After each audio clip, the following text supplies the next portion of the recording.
Morning everyone. So what did we discuss yesterday? Objectivity. And before that I think we discussed T.N. Session, E. Sridharan Shah and Kalam Sahab. Yes, so we could learn various values from the lives of these great personalities. And we also we discussed objectivity. Yes, so when we talk about objectivity, we talk about in the context of facts, that a decision making has to be based on facts only. I'm sorry I could not upload the PDF. I will try it tomorrow. PDF I could not upload the notes. I will try to give it tomorrow. So yes, objectivity. So we were talking about objectivity. So objectivity is basically nothing but taking decision based on facts. And when you have, aren't emotional aptitude and moral aptitude almost same? I think I discussed that they may overlap, but they are not same. Emotional aptitude and moral aptitude are different. I very specifically discussed that how all those four axes, they are different than each other. They may overlap, but they are different than each other. For example, I will give you the example of this Burari. Burari episode that was there, in which 11 people, were found hanging. Yes, in Delhi only.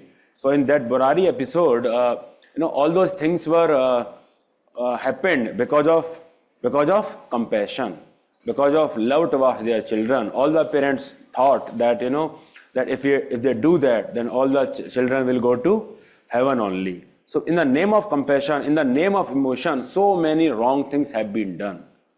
Yes, so you may be emotional and you may be immoral. Yes, you may have emotional sensitivity. At the same time, you may be immoral. Parents, you talk about Dhritarashtra. He was very much emotionally sensitive towards his child, but he was immoral. He was not able to look at the immoral activities. So emotional aptitude and moral aptitude may differ. They may be in contrasting terms with each other. I will give you another example. There is a term in the syllabus, emotional intelligence. Yes, that you are sensitive to the emotions of others. You understand their emotions, understand their need, everything. So emotional intelligence is just the ability.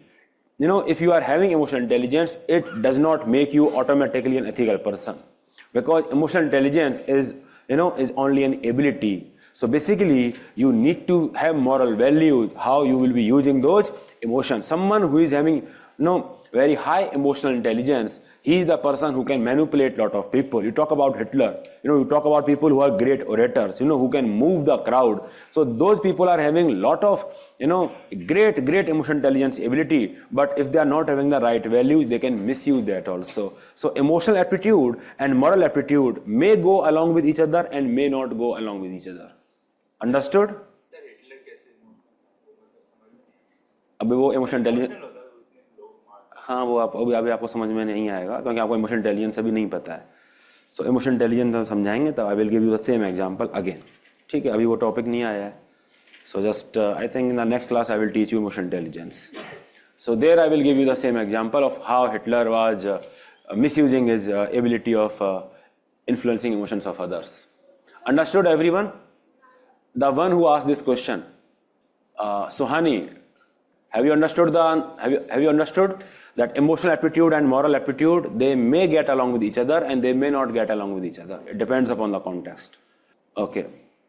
Intellectual attitude. You may be bright, intellectual person, but you may not have the moral attitude. Talk about Satyam scam. Lot of intellect he was having, but he was misusing his intellectual power. Knowledge without integrity wala theme hai. Yes. Physical aptitude, emotional aptitude, moral aptitude, and intellectual aptitude. All these are different axes of civil services aptitude. They may overlap, they may not overlap. Understood? This part is clear to everyone? Understood everyone? Yes, sir. Okay, so we discussed about objectivity, and when we are talking about objectivity, we are talking in the context of not using emotions, even positively or negatively while we are making decision. So that is something that is very important, not using emotions, because Weber, in the iron cage of Bavarian rationality, bureaucrats are barred from taking any decision based on emotions. This part understood or not? Yes. So this is something that we need to understand. Okay, so objectivity. So when we are talking about objectivity, we understand that it may help us in terms of enhancing efficiency of the administration, because it can help us in terms of avoiding conflict of interest, in terms of navigating different conflict of interest, different competing interests that might be there on a bureaucrat. So if he's making a decision based on facts, then perhaps it will be far easier to convince all other people who are involved in the decision making. I gave the example of farm laws and everything.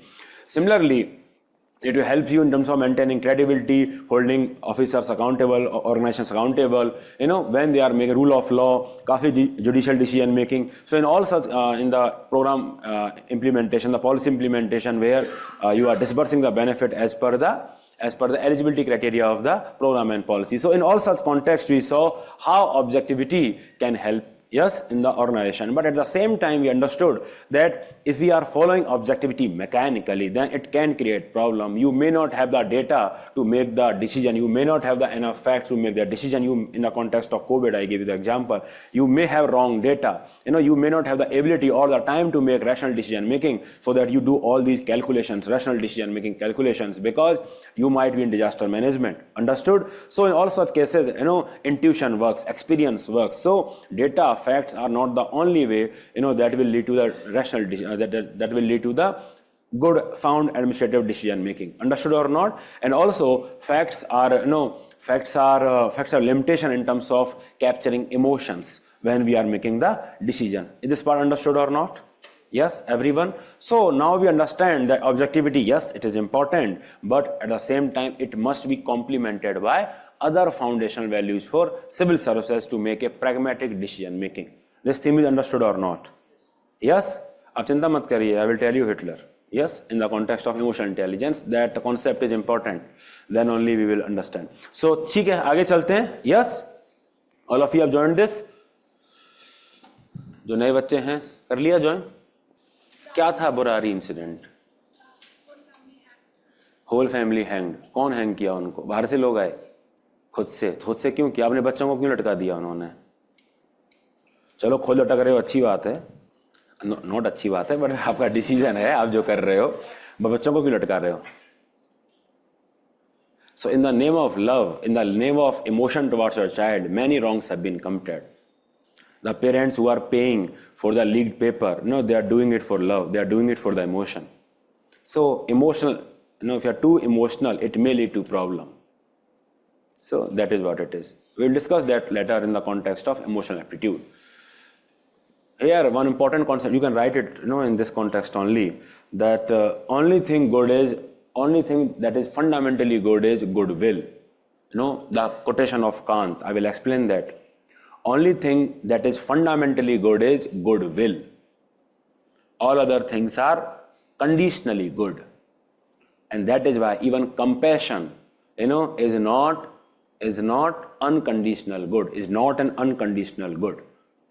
And that is why compassion, courage, anything is not an unconditional good. Should I discuss that, or shall I discuss that in the context of Kant only? Kant ही पढ़ाएं, सब time waste मत करो, पढ़ाओ आगे. Okay. ठीक है, so this discussion will remind you, when we talk about that in the context of Kant, then I will tell you how emotions, they can also lead to the wrong decision making. Understood? So let us now discuss the next important foundation value for civil services, that is impartiality and non-partisanship. So next important topic is impartiality and non-partisanship. Now what do we understand by impartiality? Impartiality, that you will not be biased. Yes, so the fundamental keyword that is here is that it is about making decision without any bias or prejudice, that you will not be discriminating. You will not be discriminating amongst anyone, with respect to race, caste, sex, with respect to any criteria.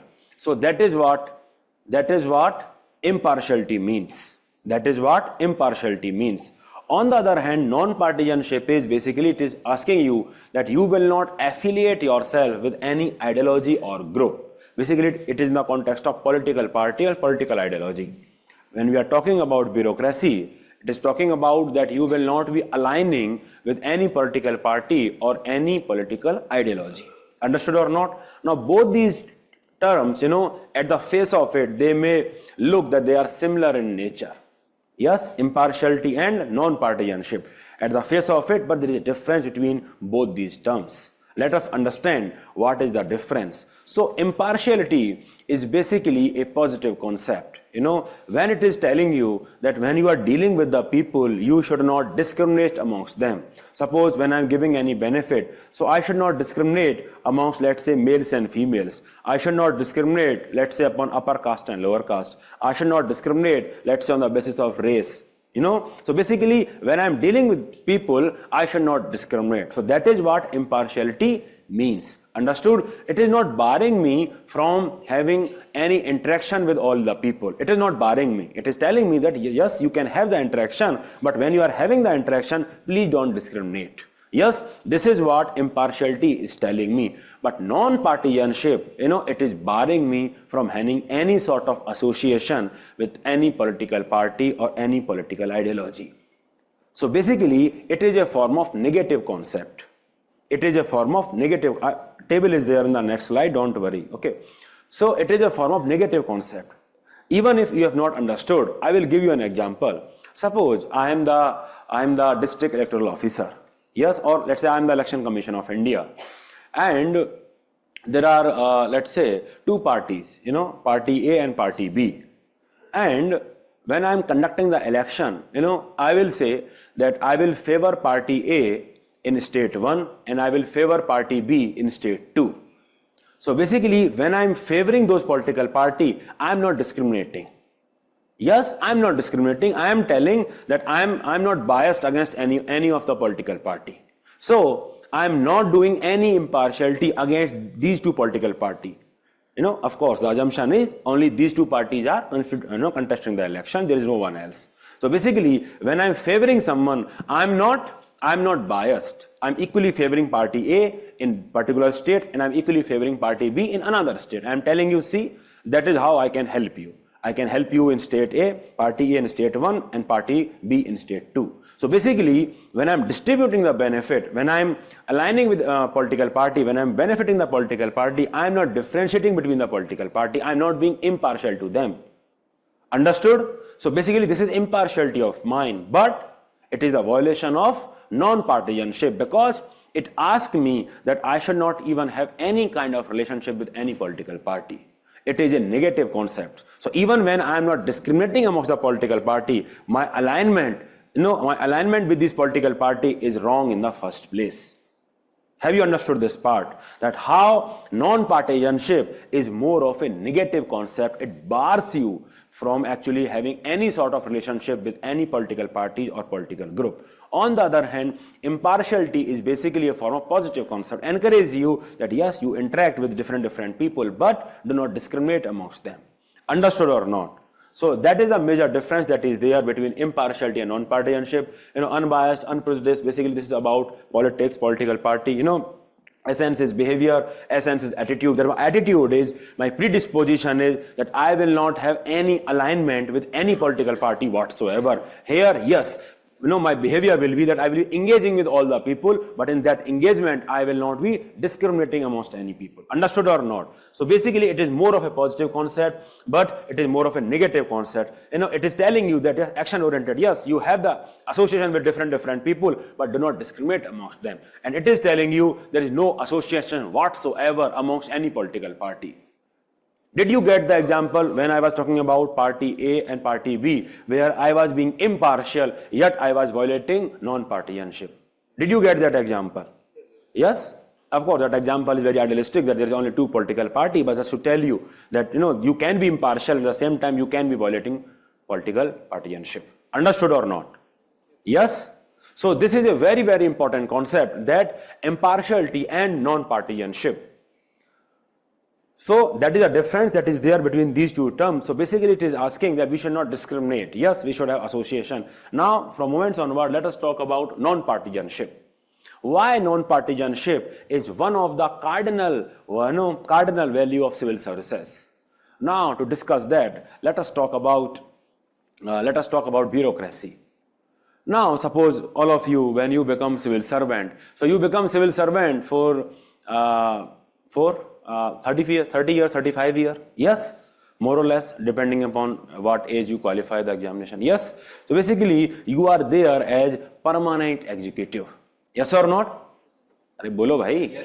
Yes. But when you talk about political executive, they are temporary executive. They are there for 5 years. They may not, come again in the government. They may come again in the government. It is all temporal. They are temporary executive. Understood or not? But the bureaucracy remains the same.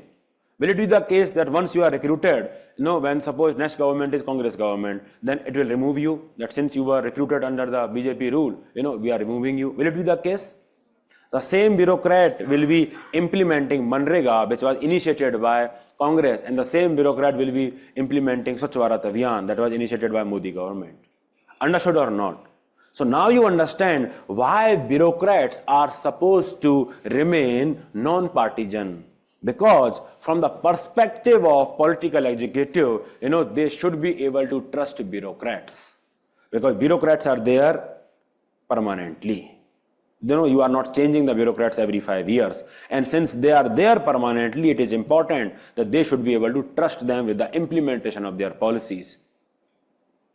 So that is the prime requirement, why non-partisanship foundational value. The prime reason is because bureaucracy is permanent executive.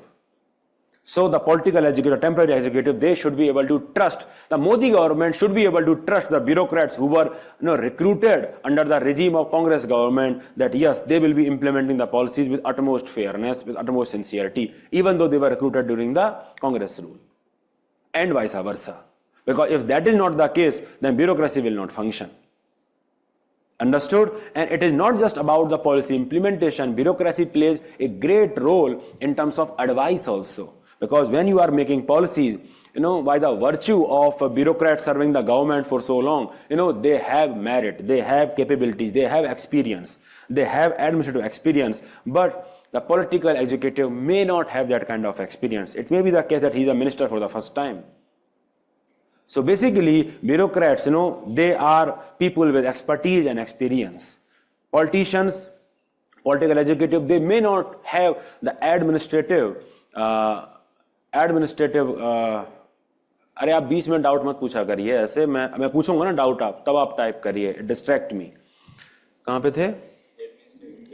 Yes, so the political executive may not have the administrative capability or administrative experience. They may have or may not have. And that is why the subordinate legislation is there, delegated legislation is there, in which the laws are made in a skelter format, and ultimately the detailed rules are formed by bureaucrats only, the executive only, because they have more expertise, more experience in framing those rules. Understood or not? So in terms of policy making also, the political executive, they should be able to trust bureaucrats that yes, their advice is fair. It should not be the case that since this particular bureaucrat was recruited by the Congress government, I should not trust that person. It should not be the case. Because if it is the case, then bureaucracy as an institution will crumble. So, to ensure that the temporary executive are able to trust in the fair advice and the implementation of the policies of the government, it is important that they remain non-partisan. So, when you are discussing non-partisanship, you will be talking basically from 3 different axes. One is political executive that we have just discussed. Let us talk about bureaucracy. Bureaucracy as a whole. Now, when you are talking about bureaucracy as a whole, and suppose, as I discussed, I think in my yesterday class only, that if suppose the transfer, promotion and posting, suppose they are done on the basis of, the proximity to the political executive, then what will be the morale and motivation of the bureaucracy? You understand the difference between morale and motivation? Morale is collective motivation, and motivation is individualistic thing. Understood? Because if suppose it is the case that you will be rewarded only when you are proximate to the ruling political party. You will be given the post of SP and collectorate only when you are proximate to the ruling political party. Then it will create disincentive for the bureaucrat who are actually performing, because even though they are not performing, they will not be removed from their post because they are in alignment with the ruling political party. So to ensure that the work culture remain efficient, it is important that the entire bureaucracy is mainly the work culture is based on non-partisanship. There should not be any favoritism based on political alignment. With respect to this, I think I would like to remind you about this quotation of Sardar Patel. Above all, I would advise you to maintain the utmost impartiality and uncorruptibility of administration, and you would render your service without fear and favor and without expectation of strenuous rewards. So basically, Sardar Patel is also telling the bureaucrats that you should be functioning impartially. You should not align yourself with any political party, without fear or favor. And the second axis is with respect to bureaucracy, that if non-partisanship is not there, then bureaucracy as an organization, as an institution will not be actually efficient. The morale of the bureaucracy will be down because you will not be rewarding according to merit. And it will be very demotivating for the people who are performing. Yes, so basically it is very important. That is why you see there are various bureaucrats and who remain SPs and collectors, for quite long tenure because of their proximity to the ruling party and despite their poor performance. So it actually promote poor performance because they know that they will not be removed even if they are not performing because they are proximate to the ruling political party. And that is how it kills the performance. So from the perspective of bureaucracy, we understand that we should be non-partisanship. Another important aspect is public. Now public, it is a very important stakeholder in administration, and public should be able to trust the policies and the decisions of the bureaucracy. It should be able to trust that all the decisions that bureaucracy is taking, it is taking for the benefit of public only. It is not taking the decision for the benefit of a political party. Because ultimately, it is the bureaucrats who will be implementing the policies. So when someone is implementing the policies, ultimately their signs are required. So because they are managing the public funds, they are acting as a trustee of the resources on whose behalf, on whose trust they are acting, public only. So public should have confidence and trust that that their interest is paramount when they are making the decision. Because if suppose public does not have any trust, you talk about land acquisition in a particular forest area and tribals, they believe that the DM is very close to the ruling political party and that in turn is very close to the private company that is acquiring the land in their area. Then if that DM goes to, persuade the villagers that please vacate the land and we will give you so and so benefit, will he have any credibility in the eyes of public? Because he's not having the good image in the eyes of public. You talk about communal riots, various SPs, they have this reputation that they are in alignment with the ruling political party. So whenever they go for any peace meeting and something like that, then different communities, they will not be able to trust that person because they know that, he's biased towards particular political party. So basically, having public interest is very much, this credibility among the people is very, very important, not just for the sake of you, but also for the sake of administration, because otherwise you will not be effective. You talk about the ultimate strategy of winning heart and mind. Yes, in the context of Naxalism, will the strategy of winning heart and mind be possible if the people do not believe in the credibility of the administration, that they are acting for their benefit instead of benefiting industrialists or government? Will it work? You talk about the alienation that is there in Jammu and Kashmir among the youth. Will the policy of winning heart and mind will work if the youth, do not believe in the sincerity of the effort the administration is making, and it believes the administration is actually aligning with the political party or the political party at the center? Of course, it will not work. So basically, if you want to have long-term perspective, if you want to have long-term gain, if you want to have this, change of attitude amongst the people, then it is important that they trust you. And they will only trust you when, you are behaving with non-partisanship. You are not aligning with political party.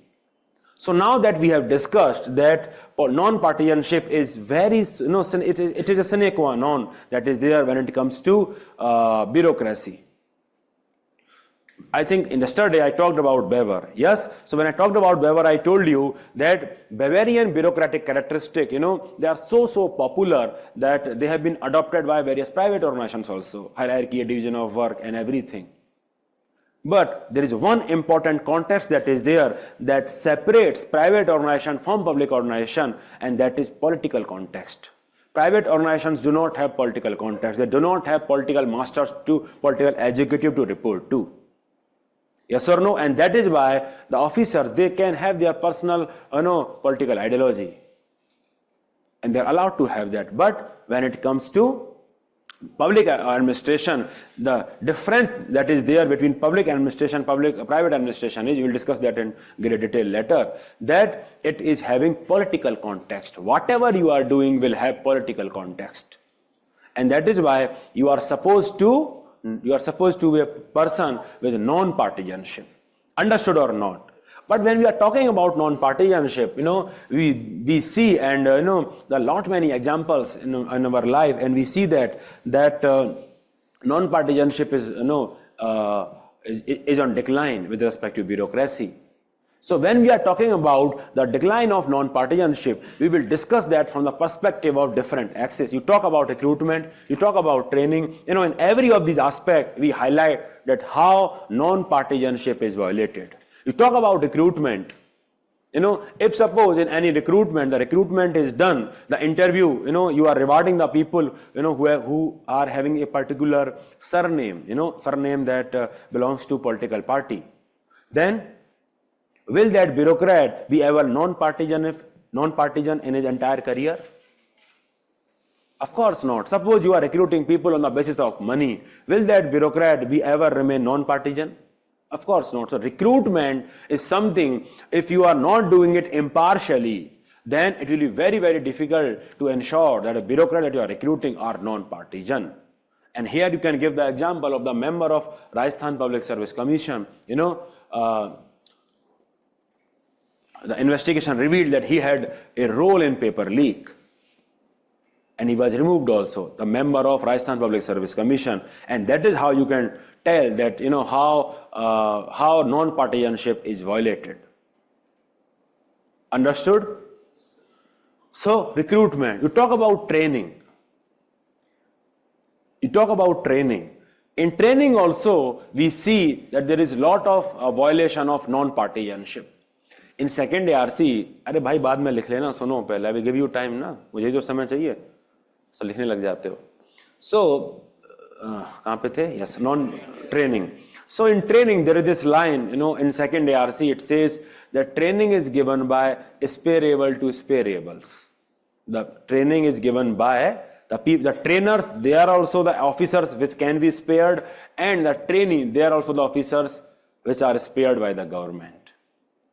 And in doing that, government, the political executive, they are actually violating non-partisanship. You talk about the SPs, young dynamic SPs, if they suppose they do something, they start taking action against sand mafia and the criminal nexus that is there between politics and, criminals. If they suppose they start taking action on them, then somehow you will see, at times they are transferred, at times they are posted. So they are posted where? They are sent to training only. That is time for you to get training. And if you are at the higher level, then you will be also sent to the training institution, but there as an instructor. So both the teacher and the student in the training institutions, they are the people who are not desired by the government that they should be in the field. So government shunned them by posting them in training institutes. If you are at senior level, you will be the instructor. If you are at the junior level, you will be the trainee. So government will send you there to take training. And the people who need the training most, they will never get the training. Because they will be having all these plum posting for perpetuity. So in training also, the non-partisanship is violated. Understood or not? We are talking about recruitment, we are talking about training, and of course, transfers, posting and promotions. We see that just after election, whenever the political party changes, we see there is tidal wave of transfers. There is a tidal wave of transfer that is there just after any political party changes, and it reflects the distrust the political party have in the bureaucracy and the trust it has in certain category of bureaucrats, which ultimately, it puts them in plum posting, because the bureaucracy, the ruling party believes that they will be more favorable to the political party. Allahabad Mohsin Begum case was there, in which the statement was given that immediately after ruling party changes, there is tidal wave of transfer. It reflects violation of non-partisanship. It reflects the ruling political party, the new ruling political party. It is not trusting the bureaucrats. Plum posting mean good posting. All of you are aspiring to become district magistrate. Imagine you never get the chance to become district magistrate, even if you are an IAS officer. There have been officers which have not been given chance to become district magistrate. They were there in the secretariat only all the time. They never got the field posting. So that is plum posting, the posting which is glamorous. Media is there. And then I will give you an example. One of my very known bureaucrat in Jharkhand government, so he was managing this healthcare scheme in Jharkhand government, and the lot of pressure on him that he accept the tender of a influential person, and he even offered him 50 crore rupees of bribe. 50 crore rupees, and that person refused that bribe. And there was pressure from CM also, and still this person did not budge. He was an IAS officer. He did not budge, senior IAS officer. And then he was posted, he was transferred from that posting, and that person, he came to the office and said, the contractor, he came to the office and he said that, sir, please do it. Otherwise, you will be suffering only. That's what he said. Please do it. 50 crore rupees are there for you to grab. Please have it. But he said, no, I will not have it. And something like that. And later, he was posted to this society. I think there is one society that is there that take care of the people who are having AIDS. Some society is there. I'm forgetting the name of the society. It is proper society that is there that take care of the people suffering with AIDS. So when he went there to take charge, there was no office to begin with. So he had to work from home for quite some time because there was no office to sit actually. So that is what plum posting means. So you will be shunted, you will be given such charges which are inconsequential because you are not, abiding by the political orders. So that is part and parcel of the life of the bureaucrat. So basically that is what plum posting means. Understood, Supriya? So you will be inconsequential basically. Government will make you charge of, a department that may not have. I will give another example. There is NABARD. In NABARD, in a particular regional office in Hilly State, one person was there who was very much keen on filing RTI.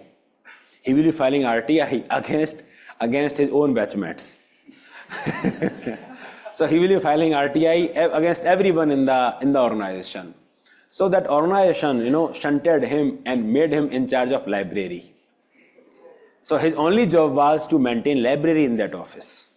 He will come in the office, he will maintain library and he will go home. I think he was earning some 3 lakh or 4 lakh rupees per month just to maintain library. So you imagine that's how you can be shunted.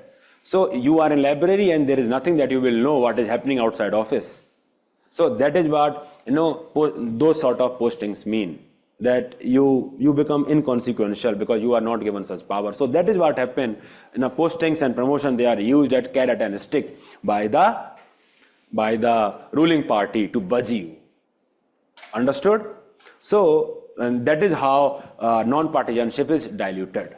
Similarly, the performance appraisal, the ACRs, they are filled by the political executive only, based on which the bureaucrats are rewarded or promoted. And of course, the people who are in close proximity, they get favorable ratings. So annual confidential reports. So performance appraisal is another area where we see the dilution of non-partisanship. And then of course, collusive scam is something that is, the bureaucrats sometimes then believe that it is better to join them than to beat them. Yes. So they align with the political party for the mutual benefit, mutual coexistence. They believe in Panchsheel. Yes, so basically all these coal scam and fake encounters are example of that, where they willfully violate their non-partisanship by aligning with the political party. If you cannot beat them, join them. Okay, that is what they believe. And then post-retirement job. You would have heard of various examples where bureaucrats have resigned and immediately they are given tickets to contest election. And that is, I guess, the pure violation of non-partisanship, because it reflects a lot that what kind of decision making they will be doing when they were in service. We also know the example where bureaucrats have resigned from the service, contested election, and then he lost the election and then again joined the service back. Okay, so there have been example of that also. So all these examples are sheer violation of non-partisanship. So when you are writing your answer on non-partisanship, that is how. Okay, so basically, whenever you are writing answers, that what are the why bureaucracy is not able to observe non-partisanship, these are the dimensions that you need to talk about. The answer should not be monolithic, that non-partisanship violated here. It should be a systematic answer: recruitment, training, performance appraisal, promotion, posting, college of scams, push-arment benefit. In all such dimensions, you see that how non-partisanship is violated. And in the suggestions also, you give suggestions on these lines only. You talk about the recruitment, you talk about training, transfers, posting, that TSR Subramaniam case is there, where it is discussed that there should be minimum 2 years of tenure. You can discuss cooling off period for post-retirement job, and so on and so forth. In performance appraisal, you can discuss 360-degree performance appraisal that second ARC has recommended. Understood? So basically, these are the examples that you can talk about. Yes? So please note this, and in suggestion also you should bifurcate your answer so that you can cover many dimensions while you are writing your answer. And this thing is applicable not just here in the ethics, in your governance, in paper 2 also you can follow the similar structure when you are criticizing bureaucracy. Yes, it is violation of impartiality also, definitely, Ankit.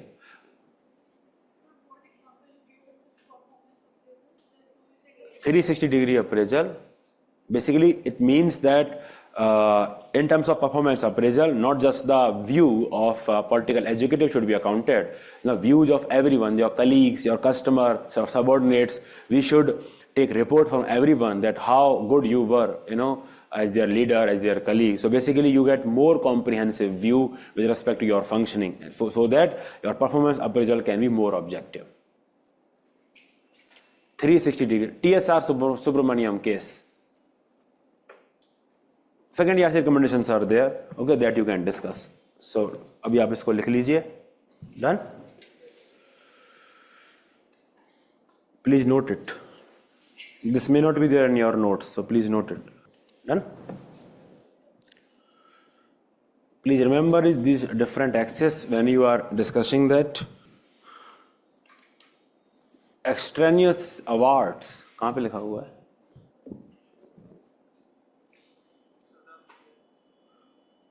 Extraneous rewards का मतलब यही है, plum posting, कि आपको अच्छी posting मिलेगी. Done?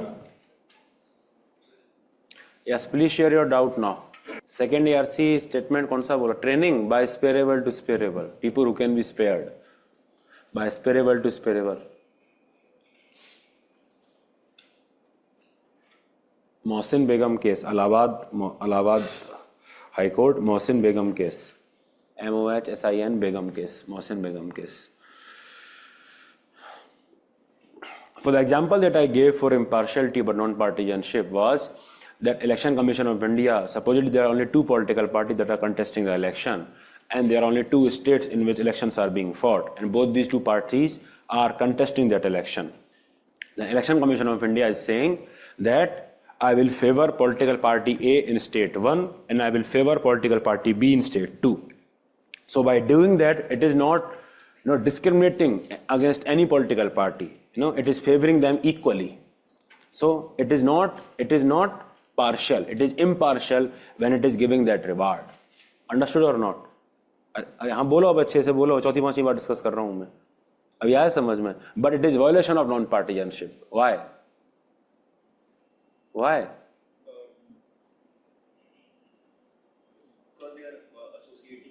Yes, because they are associating with political parties. So you can have impartiality, yet you are violating the non-partisanship. So non-partisanship is more of a negative concept that you should not even think of aligning with any political party.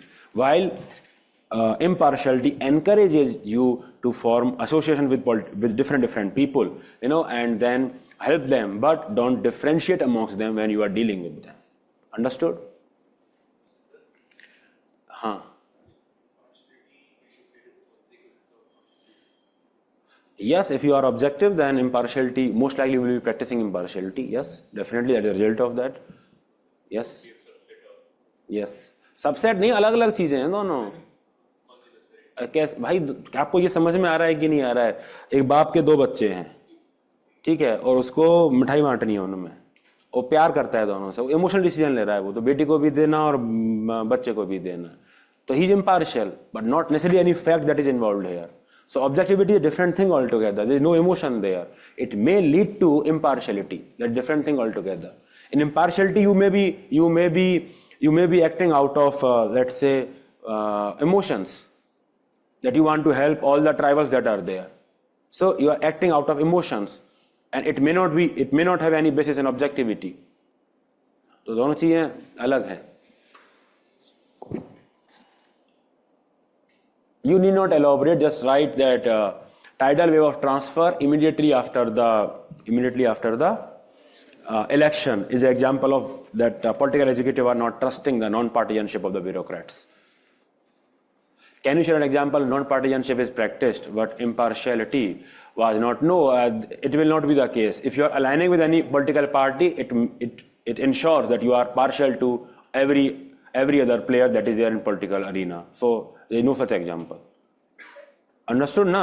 You cannot practice partisanship, and impartiality same that time. You are partial then, because there are so many political parties. If you are aligning with only one political party, then it will be partiality, and it will be violation of non-partisanship. अच्छा, ठीक है. So understandable. So basically training का मतलब ये है कि आप movies देखते हैं,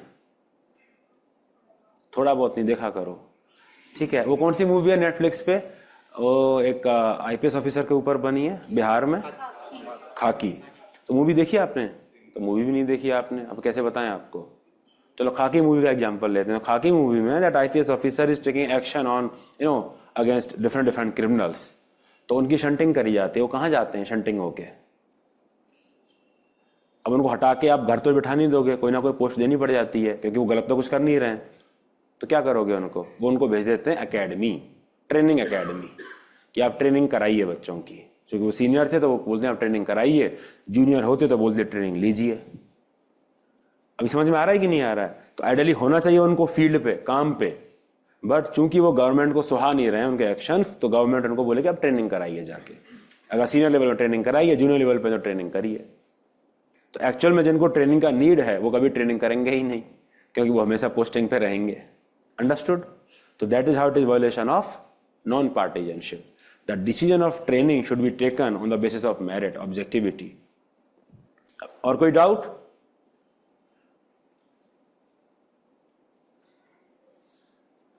देखो ये एफ लगा के क्वेश्चन मत पूछा करो. If there is conflict between two values, then impartiality prevails over non-partisanship.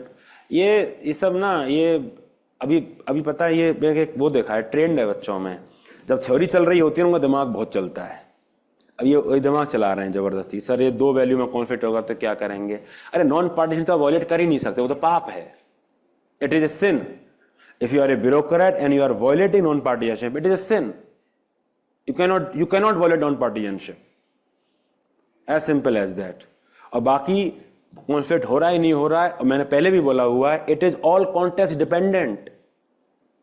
और उसका एक प्रॉपर थीम है that you will discuss in case study. And I am telling you, as soon as I start discussing the question answer, all the doubts will go. So I am telling you, prelims में भी ऐसा होता है. कुछ students होते हैं sincere, थोड़े ज्यादा होते हैं, and then they have all these doubts, and because of this extra thinking they get negative marks, जबरदस्ती का नेगेटिव मार्क्स. और क्वेश्चन आएगा money bill, money bill can be discussed in Lok Sabha only, not in Rajya Sabha. ऐसा करके कुछ होता है ना, स्टेटमेंट होता है कुछ, ठीक है. और the government needs to prove in parliamentary form of democracy, the government is only accountable to Lok Sabha. Government only needs to prove its majority in Lok Sabha only. ठीक है. तो वो बोलेंगे गलत है. क्यों गलत है? क्योंकि विधानसभा भी तो होती है, ठीक है. तो अगर आप ऐसे सोचेंगे ना, तो मतलब जिंदगी में प्रीलिम्स नहीं निकलेगा आपका, अगर आप इतना क्लिष्ट सोचते हैं तो इतना क्लिष्ट मत सोचिए. चीजें उतनी डिफिकल्ट नहीं है जितना आप इनको बना रहे हैं. अंडरस्टूड? इतना डिफिकल्ट नहीं है. I am not discouraging you from doubting, but I am telling you hypothetically आप केस पे केस क्रिएट मत करो just to feel good yourself कि आप यू आर इंटेलेक्चुअल. ऐसा नहीं है. Just because you are asking too many doubt, आप डाउट पूछिए. बट पीवाईक्यू जब देखो ना, पीवाईक्यू कितने लोग देख रहे हैं ईमानदारी से? कल कितने लोगों ने पीवाईक्यू देखा? पीवाईक्यू जब देखिए वहां से डाउट आना चाहिए कि इस तरह के क्वेश्चंस बेसिकली यूपीएससी पूछ रही है और ऐसा डाउट होगा. अंडरस्टूड? तो इफ लगा के जो आप डाउट पूछते हैं सर उस केस में हम क्या करेंगे. अभी आप में से कोई स्टूडेंट है वो बाहर जाके पूछते हैं, वो गांधी जी का कोई एग्जांपल में डिस्कस कर रहा था, तो गांधी जी की लाइफ का कोई और स्टूडेंट मुझसे पूछा, अब बताओ तो गांधी जी ने तो ऐसा कर दिया. अरे भाई यूपीएससी आपसे कभी नहीं पूछने वाला कि गांधी जी विलेन थे कि हीरो थे. आपको कुछ चीजें बताई गई, वो आपको आंसर में यूज करनी है.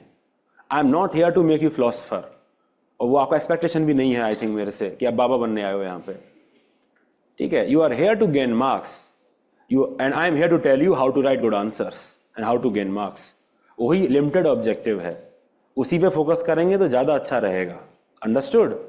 अंडरस्टूड? जिन्होंने पूछा doubt, if there is any conflict between these two values and impartiality prevails over non-partisanship, we cannot say that, because non-partisanship we cannot violate. We cannot violate that. Understood or not? जिन्होंने doubt पूछा है मैं उनसे कह रहा हूं, understood और not?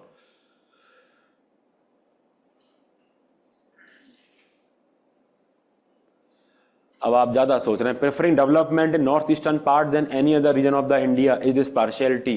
There is something called positive discrimination. Have you not read that in prelims in your Lakshmikant?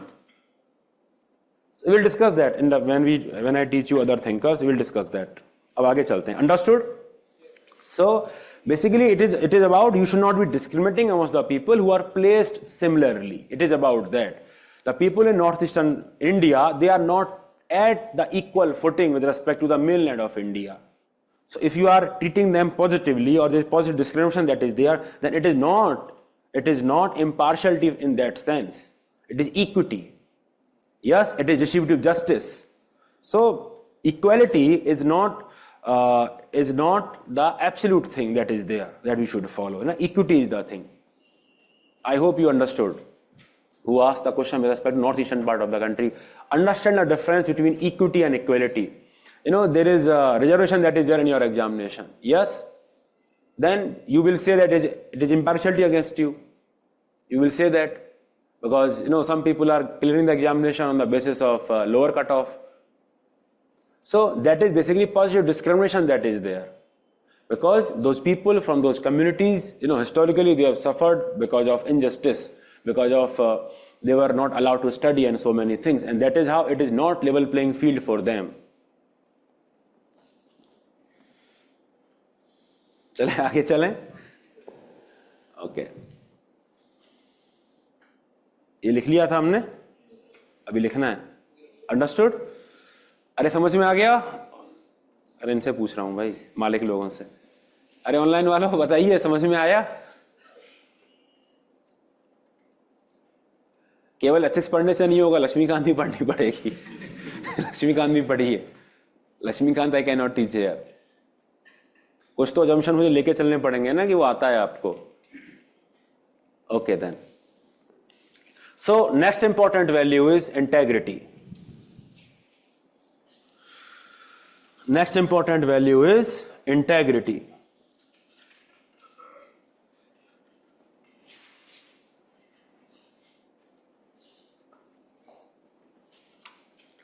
So when you say that something is integral, yes, when you say something is integral, you mean that that thing is wholesome. Yes, so basically integrity reflects wholesomeness of the character. You know, that your character is wholesome.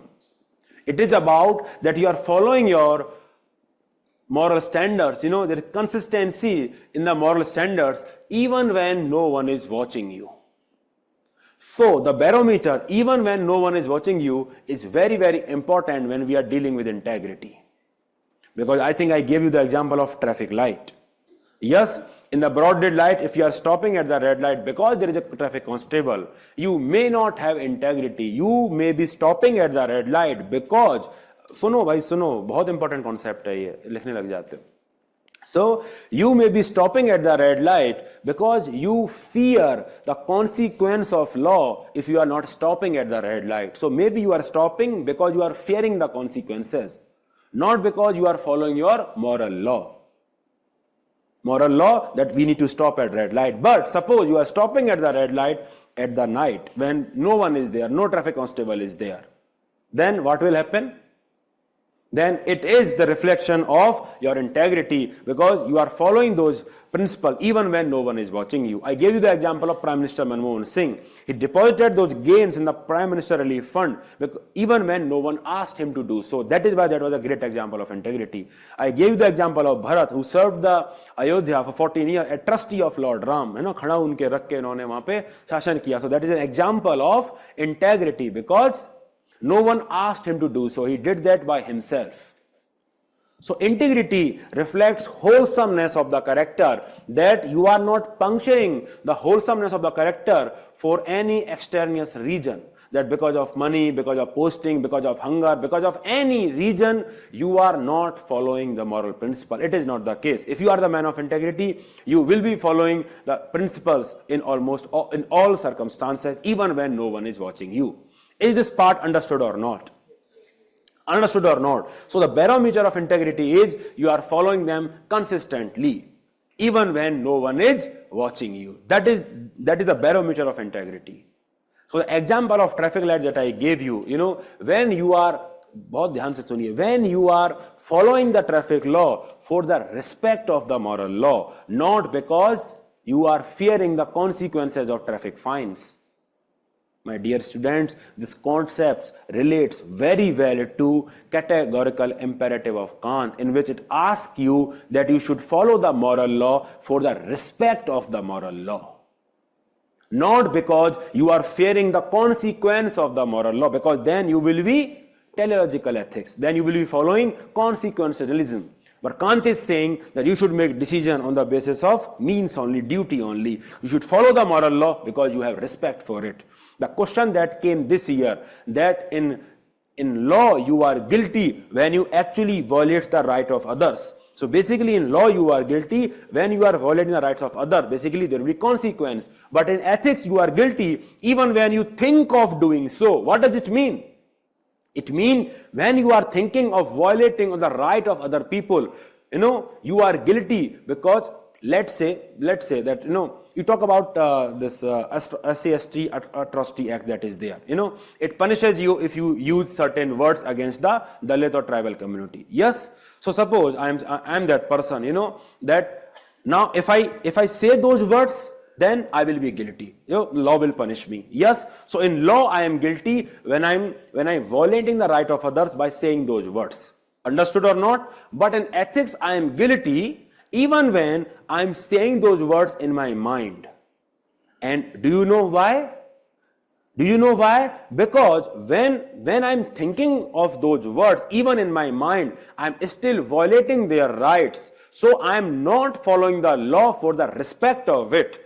I'm not speaking them because then I will be punished. That is what Kant is saying. I'm not speaking them because I will be punished. Understood or not? अरे समझ में अरे भाई बोलो फिर बाद में doubt करोगे. समझ में आ रहा है आपको? So I'm not speaking them because I will be punished. So if only I'm thinking of those cuss words, then also I'm ethically wrong because I'm not following the law for the respect of it. The respect is that all those people deserve dignity, and that is why those cuss words should not even come to my mind. Understood or not? So this concept relates very well to that you are following the law for the respect of it, not because there is consequence of not following the moral law. And that is why you are following the moral law even when no one is watching. So basically, whenever you are writing your answer on integrity, please correlate that with Immanuel Kant. That is the interlinkages that we are discussing now. And use the word respect for the moral law. That you are following the moral law in all the circumstances, even when no one is watching. Because you are respecting the moral law. अरे भाई समझ में आ रहा है कि नहीं आ रहा है? This is a very important concept that is there. And can you now tell me that does it not reflect the wholesomeness of the character? It is like a boat, that you are not, the boat in the ocean, that you are not puncturing your boat. You are not puncturing your boat for any reason whatsoever. There was one topic that was there, essay topic that was there. Ships do not sink. Ships do not sink because of water around them. Yes? Ship कैसे बनेगा भाई? ले लो ऐसे बना लेते हैं. ये बन गया ship. Yes? So ships do not sink because of water around them. Ship sinks because of water that gets into them. So basically, if the structural integrity of the ship is broken, then only ship sinks. So a bureaucrat becomes corrupt not because work culture around him is having chalta hai attitude towards corruption. He becomes corrupt because he lowers his guard and then he himself becomes corrupt. Understood or not? Because then he is not integral. If he is man of integrity, then he will not be influenced by the all the corrupt behavior that are surrounding him in the work culture, because he is the man of integrity. Understood or not? So either because of fear or because of favor, this boat will not be punctured, and that is why his character will remain wholesome. Now you understand the word integral here, that it is integral because of any reason. It will not be punctured because of any reason, and this ship will keep on floating for all the time because it is integral in nature. So ships are not sinking because of adversity. Ships only sinks when you allow the water to get into you. Basically, you lower your guard. Understood or not? Understood or not? Did you understand this concept of respect for the moral law? In law, you are guilty when you are violating the right of other, but in ethics, you are guilty. Understood or not? Online वालों समझ में आया आपको ये? That how integrity correlates with respect for the moral law? That is the interlinkage that you can write. Ji. So fear of consequences का आपने teleological जैसे बोला तो वो उसी के साथ है. But there are two things. Either there is fear of consequences. हाँ तो वो तो teleological ethics यही प्रॉब्लम है इंटरलिंकेज का, तो पढ़ाएंगे नहीं, मैं पहले से ही कर देता हूँ. टेक्नोलॉजिकल एथिक्स का मतलब सिंपली ये है कि you take decision based on the consequences. Poonam Pandey का डिस्कस किया था ना आपको, है ना? तो many people said that what Poonam Pandey did was right. Ultimately it led to the generation of awareness with cervical cancer. I also did not know about that particular type of cancer. So basically she was able to achieve the ends, but the means was wrong. So teleological ethics will say that perhaps her action was right because of the right consequences, even though the means was wrong. So just the fear of the constable is something that teleological. So the Kant is saying that you should take decision not because you will be punished for doing so. You should take decision because you respect the moral law in the first place. अब जिन लोगों को समझ में नहीं आया वो wait करें कांत का और वो वेट करें टेक्नोलॉजिकल एथिक्स का, ठीक है? बिकॉज इंटरलिंकेजेस स्लोली धीरे धीरे समझ में आएंगे जब मैं उन टॉपिक्स को पढ़ाऊंगा, और जिनको आ रहा है वो समझ लीजिए, ठीक है? बट इंटीग्रिटी समझ में आना चाहिए. आई होप इंटीग्रिटी समझ में आ रहा है. So let us discuss great example of Lal Bahadur Shastri ji. So Lal Bahadur Shastri was granted a parole of 30 days, in the British time, because someone from his family was very ill. So they were granted the parole for 30 days by the British government, and when he went there, that person had died. So instead of staying there for the rest of the duration of parole, he came back. So that reflects integrity.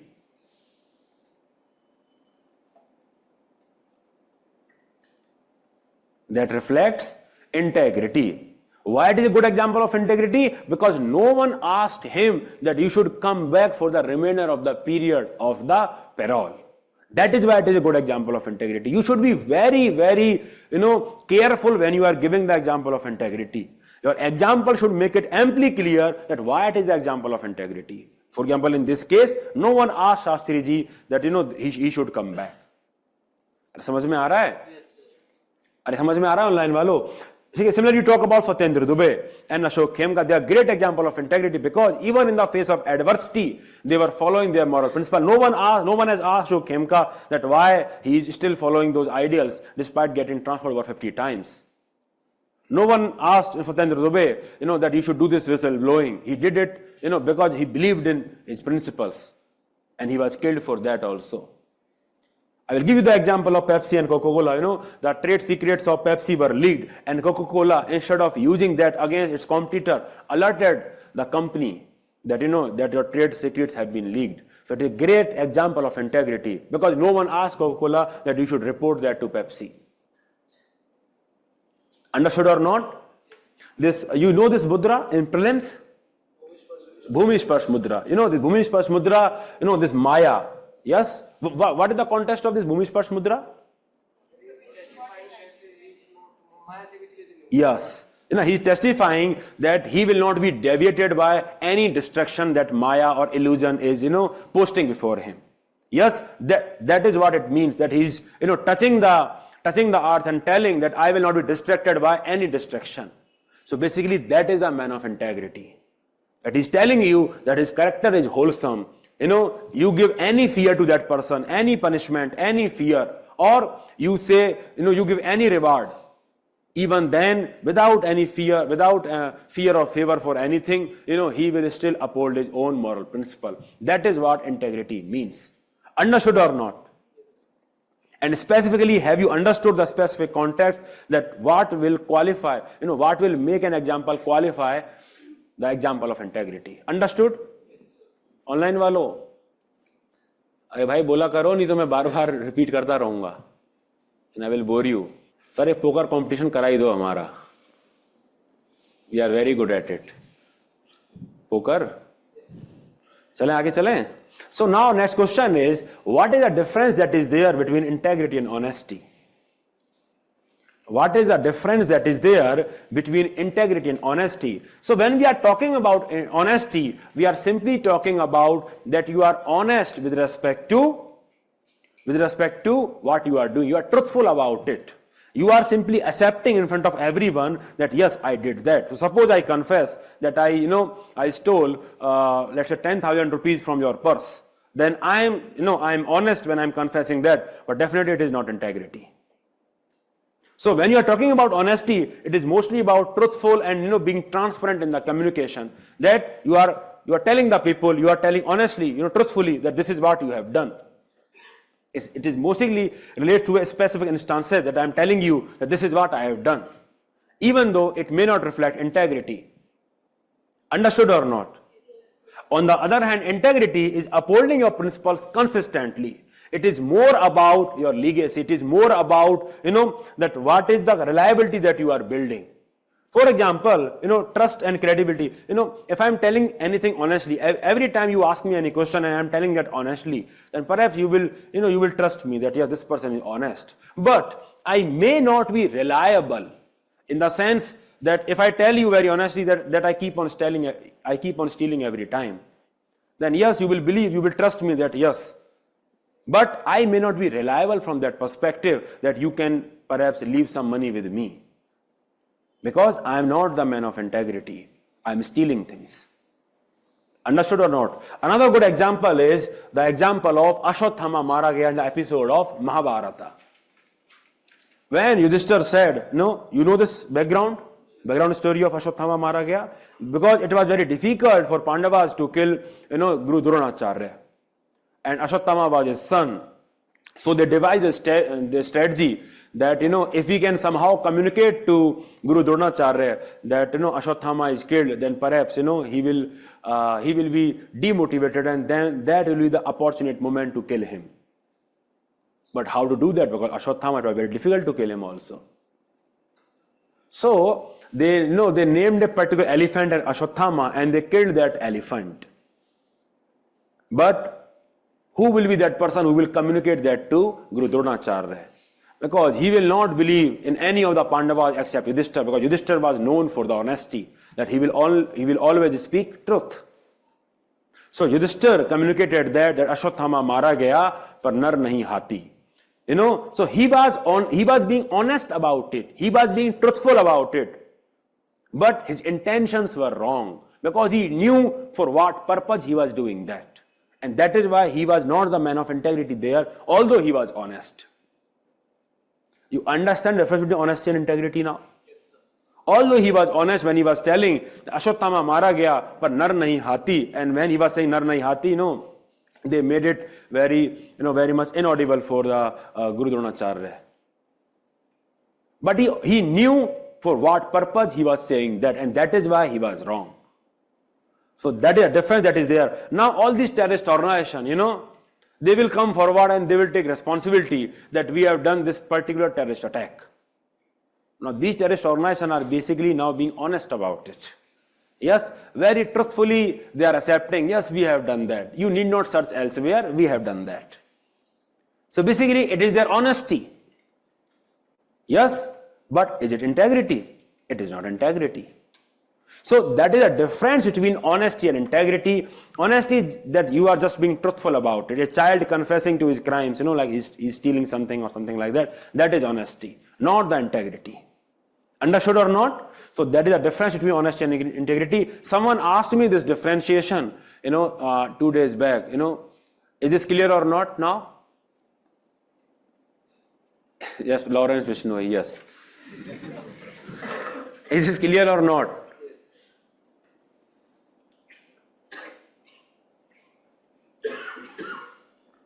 The incident is very much famous. The incident of Ashwatthama mara gaya by Yudhishthir reflect honesty but not integrity. That is how you will write. अच्छा integrity का थोड़ा बचा है, पहले वो पूरा कर लेते हैं. Now see, when I am talking about different forms of integrity, I am just taking liberty to extend that. Usually when we are talking about integrity, we are talking about in the context of individual sense only. Okay, but here I am taking the liberty just to give you various keywords. So moral integrity is that when you are following your own moral principle, your own individualistic principles. Professional integrity is basically when you are following professional principles all the time, like the lawyer who was defending Kasab. Yes, so he was being professionally integral. Understood or not? Now this term is very much important, so we will listen to this term, intellectual integrity. This term has been asked by UPSC earlier also. Now, बहुत ध्यान से सुनिए, it is very important term, intellectual integrity. So now, when I am talking about intellectual integrity, I am saying that I am being very, very truthful to my intellect. And what is the job of intellect? Can you tell me? I gave you certain keywords. As soon as the word intellect comes to you, there are certain keywords that will always be associated with the intellect word. अब बताइए. हाँ. Intellect, yes. Intellect के संग कौन से keywords आते हैं? Yes. Very good, very good. So, rationality, questioning of things, scientific temper, these are the keywords that we associate with intellect. If we are telling that someone is having, someone is a man of intellect, then we are telling that person, we are telling that he is the logical, he is rational, he's a person who questions things. Understood or not? So, what does intellectual integrity means? It means that you are being truthful to your intellect. You are being truthful to your intellect. That you are allowing yourself to question your belief pattern. You are allowing yourself to question the things that you believe in, and you are seeking truth all the time, because that is the job of intellect, to seek truth. It seeks truth. What is the job of logic? What is the requirement of rationality? What is the requirement of scientific temper? That you are seeking truth only. So it is basically consistent pursuit of truth all the time. That is what intellectual integrity means. That you are being truthful to intellectual. That you are questioning your assumptions, you are questioning things around you, and you are consistently, striving to find truth. That is the meaning of intellectual integrity. I will give you an example. Let us say, I give you this bottle, and I say that this holy water, if you drink this water, you will remember entire ethics. Suppose I sell that, and I Srivastav, he also, drank the same water. Suppose I say that, and suppose if you believe in that, and you start buying this product, then you are not being integral to your intellect. Because your intellect should question it, that this is something that is doubtful. You are believing something on the face value, then you are not having scientific temper. You are not having that critical perspective that how this thing can be true, that if we drink this, we will remember everything. Then you are not the man of intellectual integrity. So intellectual integrity is basically challenging your prejudices, changing your opinion when you are presented with new facts. It is also very much part of intellectual integrity. Suppose you have been believing in something that women cannot do so many things, and then you are presented with new facts, then you should accept the new facts. Because then only you will be regarded as someone who is intellectually integral. Because you believe in rationality, and those are the rational facts. Understood or not? I gave the same question in the final full-length test for the last batch, and I am telling you, barring few people, no one answered that question. So I think someone asked me in my last class कि sir हर कोई एक ही answer लिखेगा तो कैसे चलेगा? I am telling you, out of let's say 400 or 500 copies that I personally went through, very few, or not more than 50 to 60 people answered that question correctly, even though they read the same slide. So intellectual integrity is basically about that. So when you believe in fake news, then you are not following intellectual integrity. Understood or not? When you are having prejudices, when you are having stereotype, then you are not having intellectual integrity. Understood or not? समझ में आ रहा है आप लोगों को? Then let me just give you an example. Can we just talk about the relevance of intellectual integrity in the context of administration here? The relevance of intellectual integrity in the context of administration. सोचिए. You talk about this judiciary, the judiciary, it keep on revising its own decision. And that is a great example of intellectual integrity. Because it is consistently finding out the truth. The Keshavanda Bharati case is a great example of that, in which it reversed its own decision. It reviewed its own decision. Because of the finding of truth, because of consistently questioning of things. The enlargement of the right to life is basically the example of intellectual integrity, that because of consistent pursuit of truth, newer and newer meaning of right to life are given to people. Understood or not? So that example of intellectual integrity. Administration, which is making people participate in decision making because they believe that to know the truth, the perspective of people is also equally important. This is the example of intellectual integrity. Understood or not? So that is what intellectual integrity means. ऊपर दिखाइए लोग क्या बीच में आप मत, मैंने बोला है ना मैं पूछूंगा आपसे डाउट, तब आप डाउट लिखाओ, ऐसे I get distracted. For example, this theme that I just discussed, it is not there and it will not be there in your question also. A lot of my discussion come impromptu.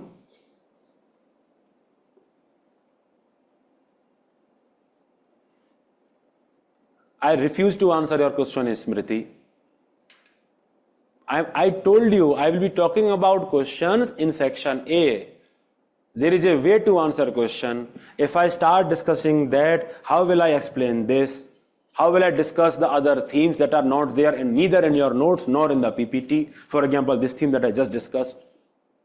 You only tell me, because we have limited time. You tell me whether I can discuss the question that you are asking me, and then I will be discussing the same question again in the section A.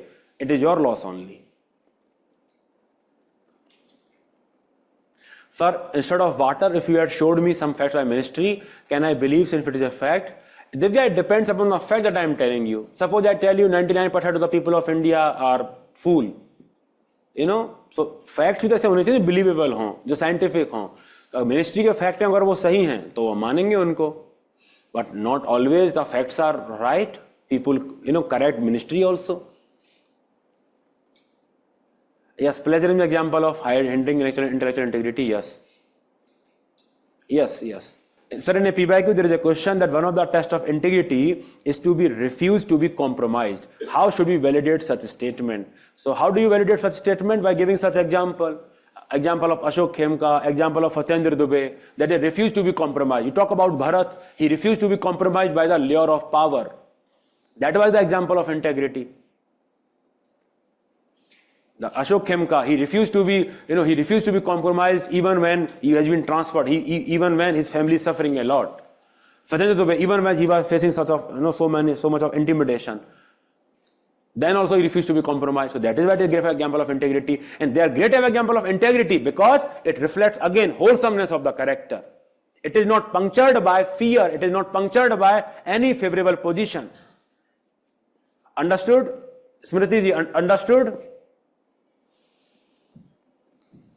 आपको ये बात समझ में आ रही है मैं क्या कहना चाह रहा हूं? Lot of my discussion is impromptu. I am telling you. It is very much impromptu. तो ये बीच बीच में कुछ होता है तो your loss only. It will just go. This will be there in your notes. Don't worry. This table will be there in your notes. Okay, so this is an example of professional integrity. Yes, all of us know about Vedasushim. Vedasushim of Ramayana. Yes. So when he was asked, when the Lakshmanji was having this, the Meghnad struck him with this weapon, and he was not conscious. So Hanumanji went and bought him. So he was following his professional integrity by treating an enemy. Because as a Vaidya, as a doctor, it was his professional duty to save that person. Hippocratic oath. So professional integrity. So that is why it is an example of professional integrity. Understood? Professional integrity. Now WhatsApp, when because of so much of fake news was spread through its platform, so it took responsibility upon itself, and then it provided so many features. And also when you see the communication, what is written, that these chats and this voice call is end-to-end encrypted. So basically that is data integrity that it is providing to you that that no one else can hear that. Understood? So that is what you can write.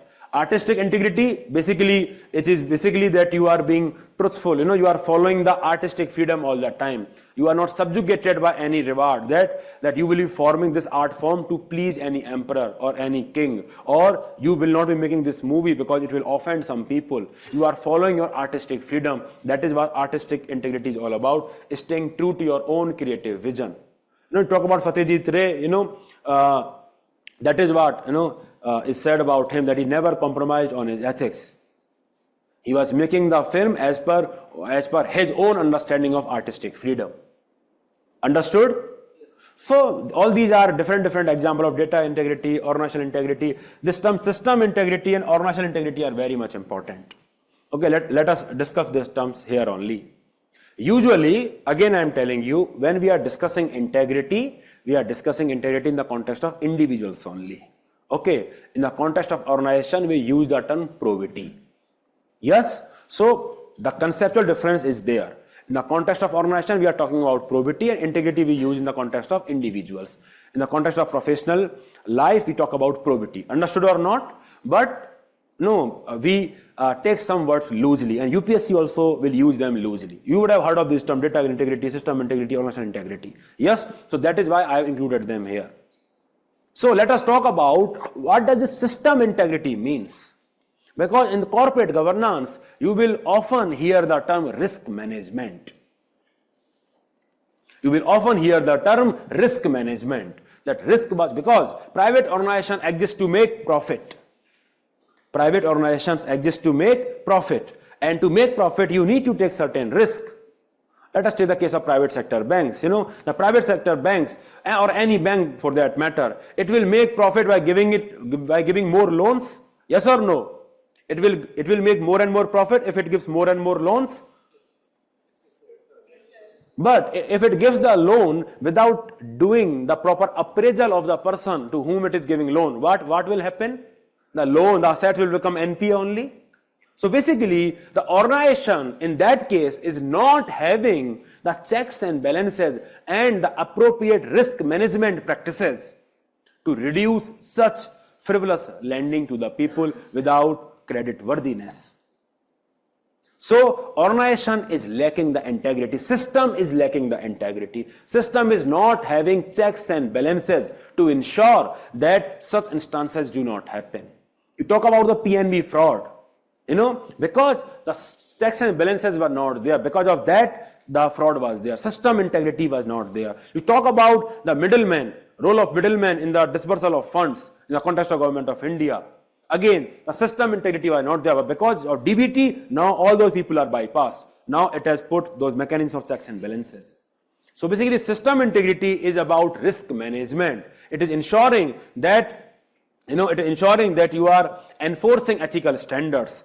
And these checks and balances in actual term will be called probity in the organization. So probity we use in the context of organization, that it is wider than integrity. We will discuss that later. And it is about these checks and balances only. Understood? So you need to understand this part. There is one question that was there in your case study that suggests measure. Listen to me, very difficult question in the actual examination hall. Suggest measure to anticipate risk in the organization. To anticipate risk in the organization, suggest measures. One question was there 3 years or 4 years back. We will do that question in the case study. So to anticipate risk, so that you can already know that where your organization, the organization may be vulnerable, with respect to certain feature. Maybe it is not having proper checks and balances. Maybe any officer is having too much of power without any accountability. So suggest measures to anticipate risk. So that question, was a question from the perspective of probity or organizational integrity only. Understood? Online walo, understood this part? Integrity? अरे भाई समझ में आ रहा है? So when the papers are leaked, basically it is the failure of system integrity or the organizational integrity. Checks and balances have failed. That is why papers have been leaked. Understood or not? When you talk about India ranking amongst the top 5 country, which has been breached because of cyber and everything, then data integrity is not there. Our data is breached, just like anything. That ensures data integrity is not there. Understood or not? And this term you will use when you are answering the question in the context of technological ethics. The question that was there, usage of AI as a mode of rational decision making, is a debatable issue. Comment from the ethical perspective. So one aspect is that data may not be integral. And that is why the data that you are feeding for the algorithm, it may be biased. And because of that, algorithm will be biased only because data integrity is not there. Understood or not? This table is there in your notes. Don't worry about this table. Everyone understood? Online वालों समझ में आ गया आप लोगों को? यहाँ तक का नोट कर लो पहले. I will give you some break. We have had some intense discussion. Integrity सही ना? उसके पहले से. Integrity सही. So the organizational system integrity is almost same. Like हाँ. one person following the system and organization of the collective. In organization there can be various systems. स्मृति जी समझ में आ गया आपको? अरे आप बताओ भाई, समझ में आ रहा है?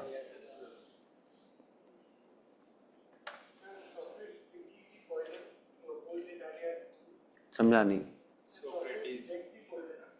Socrates.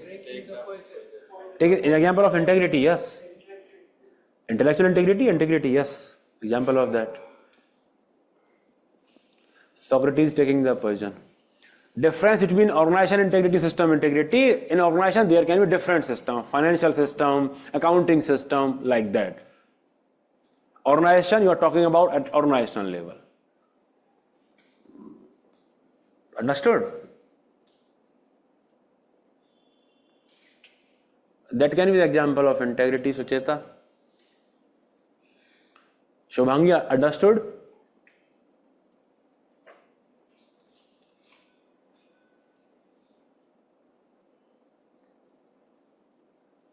Not necessarily Shubham. I will tell you how to divide that answer in corporate governance.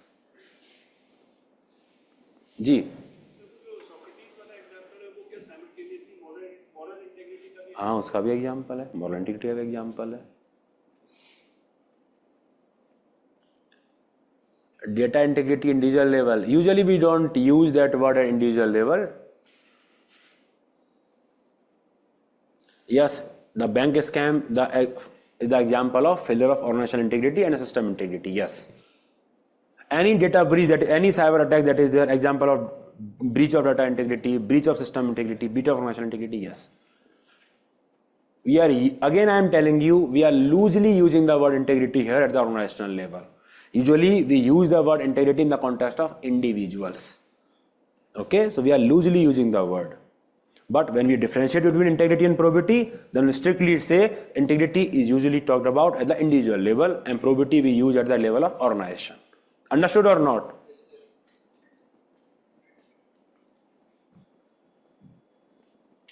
Oh, change करें? I forgot, sorry. This is there, I think. ये फतेजी तरी का एग्जाम्पल लिख लीजिएगा. ये table it will be there. Table will be there in your notes. Table will be there in your notes. Udit, don't worry. देखो fully consideration of integrity तो कुछ नहीं होता भाई, हमको एग्जाम्पल देना है. ठीक है. Again, don't become philosopher till you qualify UPSC exam. Shahrukh Khan says, don't become philosopher till you become rich. So I will say, don't become philosopher till you qualify examination. After that, you do all the philosophy. Whether Sushem or Sushen, क्या नाम था? Sushem.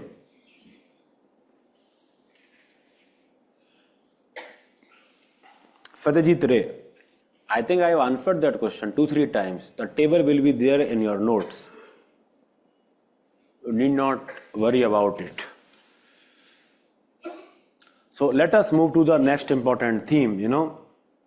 In this excess of knowledge and integrity, this is a very important theme that is there. Very important theme that is there.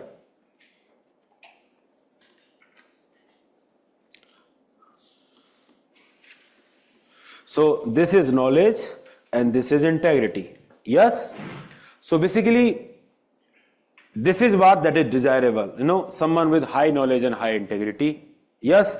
This is what which is absolutely not desirable. Someone with low knowledge and low integrity. Yes. But UPSC will not ask question here. UPSC will ask question here and here. Someone with high integrity but lack of knowledge, and someone with high knowledge but lack of integrity. So these two themes are very important from the perspective of examination. From the perspective of examination. Sir, how can civil servant exercise intellectual integrity in administration? You are a good question. अब आप लोग भी पूछो ना, आपको ऐसे feel नहीं होता कि ऑनलाइन वाले इतने क्वेश्चन पूछ रहे हैं, आपको भी क्वेश्चन पूछना चाहिए? पूछो थोड़े से 2-3 क्वेश्चन आप भी पूछो भाई, आपको बुरा लगेगा नहीं तो. Equity will not be there. I just told you, Nikita, I think I discussed that. When you make people participate in policy making, you are exploring more facts. When you are revising your policies or acts, that is an example. कुछ चीजें खुद से भी तो करनी चाहिए ना. तो ये क्वेश्चन आप क्यों नहीं आंसर करते? थोड़ा मेहनत करिए इंटेलेक्चुअल इंटीग्रिटी का यूज एडमिनिस्ट्रेशन में. ओके, सो बेसिकली कहाँ थे? Yes. So these two are very important theme, that high knowledge and low integrity. ये चैट विंडो को मिनिमाइज कर दीजिए, हटा ही दो इसको. ठीक है, जब मैं बोलूं डाउट तब देखूंगा, मैं देखूंगा ही नहीं, distract me. So basically, this is a very important theme. Yes, and this is the question that I think education without values, as useful as it seems, it makes a man more clever devil. This was the essay topic in one of the UPSC mains paper. So basically, this is the same as knowledge without character of Indira Gandhi and Sin. That someone who is knowledgeable, but suppose that person is not having values. Suppose someone is knowledgeable, but that person is not having values. Then knowledge without integrity, it hurts even more. Because that person is far more powerful. You talk about a person who is not having any knowledge, who does not have any skill, and does not have integrity also. So that person is inconsequential basically. Yes or no? But you talk about a terrorist who is very skilled. You talk about a cyber attacker who is very skilled, but he is having the wrong value. You talk about a scientist, very skilled scientist, but wrong value system. So he can misuse his skills basically. You talk about Satyam scam, you talk about Osama bin Laden as an engineer, you talk about the chemical weapon examples, or the all these examples are the examples of the people who are misusing their knowledge. So knowledge without values actually makes you far bigger devil, because you become more powerful. You are in a position to do lot many great things in the negative sense, because whatever you do will have consequence as larger scale. You talk about this technology, you talk about farmers. Now farmers, they are now knowledgeable with respect to use of fertilizers, with respect to use of insecticides and everything. Understood or not? So farmers have this knowledge, but suppose they do not have the value of sustainability, then how will they use this knowledge? How will they use this knowledge? They will use this knowledge only to make unsustainable agricultural practices that will harm them only in the long run. And they will prioritize greed. All these growth hormones that we talk about, they will use that to have faster products. Understood or not? So basically, knowledge without integrity will hurt you even more. Because now you are more powerful. You talk about doctors. People go there and trust them because they have knowledge. But if they prescribe the drugs and the tests that the patient do not need, then because they are not having the values, they are talking about greed, they are being materialistic, then what will happen? It will have much more wider impact, because if that doctor did not have the medical knowledge in the first place, it will not have the kind of consequences that it is having now. Who will trust that person if he was not having the MBBS degree? Understood or not? You talk about the ultrasound. The same machine is there, ultrasound machine, You can use that to actually, to diagnose any disease, or you can use that to actually know the sex of the fetus. So basically it all depends on values. So that is why knowledge without integrity makes you a more clever devil, because now you are more powerful. You can do so many things. Suppose I am someone who is having very wrong set of values, but I do not have any competence. I will not matter to society much. But suppose I become an IAS officer, then I can do so many wrong things because I have lot of power at my disposal. Understood or not? So that is what it means. Knowledge without integrity, it is a very, very important theme. It has been asked by UPSC one way or other. The same thing is science without the concern for humanity, and knowledge without character. Same thing is there. One question that was there in essay 2013: science and technology is the panacea for growth and security of the nation. Science and technology is the panacea for the growth and security of the nation. Is it the panacea? Science and technology, is it the panacea? No, of course not. How it can be the panacea?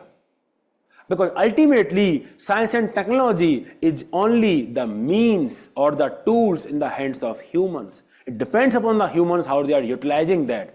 And what will determine the usage of this technology? You tell me, values. I gave the example of ultrasound. The same technology you can use to kill fetus, and same technology you can actually use to diagnose any problem in the humanity. Understood or not? The same nuclear technology you can use to drop a bomb, or same nuclear technology you can use to actually build a nuclear reactor for the electricity generation. So basically, technology makes you powerful. It can become panacea, but it is not the panacea, because it must be supported by right set of values, because we depend upon the usage. It is not the panacea by itself. Usage of fertilizer and insecticide, everything is bad if it is not followed by the values of sustainability. Understood or not? Yes, so knowledge without integrity is a very important theme, has been asked by UPSC again and again, and I'm sure now you will answer this question, and you must include this analysis that it depends upon the character of the individual, or values or the preference of the individual. Same thing you can use. The rules and regulations are the same for everyone, yet positive-minded officers are able to achieve much more because their values, their heart is at the right place. Their preference is very much clear that they will be using reasonable restrictions or the power that are bestowed upon them for public interest and not for individual interest. Understood or not? So this is basically knowledge without integrity. Understood or not? Yes, very, very important theme. Clear? Now this theme, integrity without knowledge, again very important theme, that you are having integrity but you do not have knowledge. What are the consequences of that? To discuss that, online walo bura mat manna, I will open the doubt window very soon. I'm enjoying the teaching without getting interrupted. So, you talk about integrity without knowledge. I will give you two instances here. So, God forbid that happens. Suppose you need a surgery in your brain. Suppose you need a surgery in your brain for some reason, for some medical reason, and there are two surgeons that are there. There are two surgeons that are there. One surgeon, he's very competent. Very competent. 100% of his surgeries are successful. 100% of his surgeries are successful, but he's greedy. He charges, exorbitant amount of money for the operation. He's greedy. The value is in the right place. And there is the second person. He is the man of integrity. He charges only 1 rupee for the operation. But of course, the success rate is not that great. The knowledge and the skills are not there. 30% only. 70% of the cases people die. Whom will you choose? So you will choose the first one. Yes? Because there is a life that is at stake. In UPSC interview, I will give you that example later. Okay, so basically, integrity without knowledge, it is also it is not also a very good situation to be in. If भैया सो गए, अरे जागो भाई जागो, ये question बहुत important है. So you are having integrity, but you are not having skill. Then also it is problematic. So suppose you are someone, with very sound character, but who does not have the requisite knowledge or skills. Then what will be the consequence? And in this context, UPSC asks the question that, do you think non-performance is also a form of corruption? Because you may not be able to perform because of incapacity. Although your heart is there at the right place, but simply you are incapacitated. You do not have the knowledge or the skills. But you are a man of integrity, you don't take any bribe, that's a different story. But you simply do not have any competence. Then non-performance, is it also a form of corruption? That is a question that UPSC asked. And the actual examination, then it is very difficult for you to generate points. So that is why I am telling you, these two themes are very, very important. This we have discussed. Let us discuss this, that what happens when we have integrity but without knowledge, without competence, what happens? And we have the example, often we are said that we are having generalist civil servant. Civil servants, they lack domain expertise.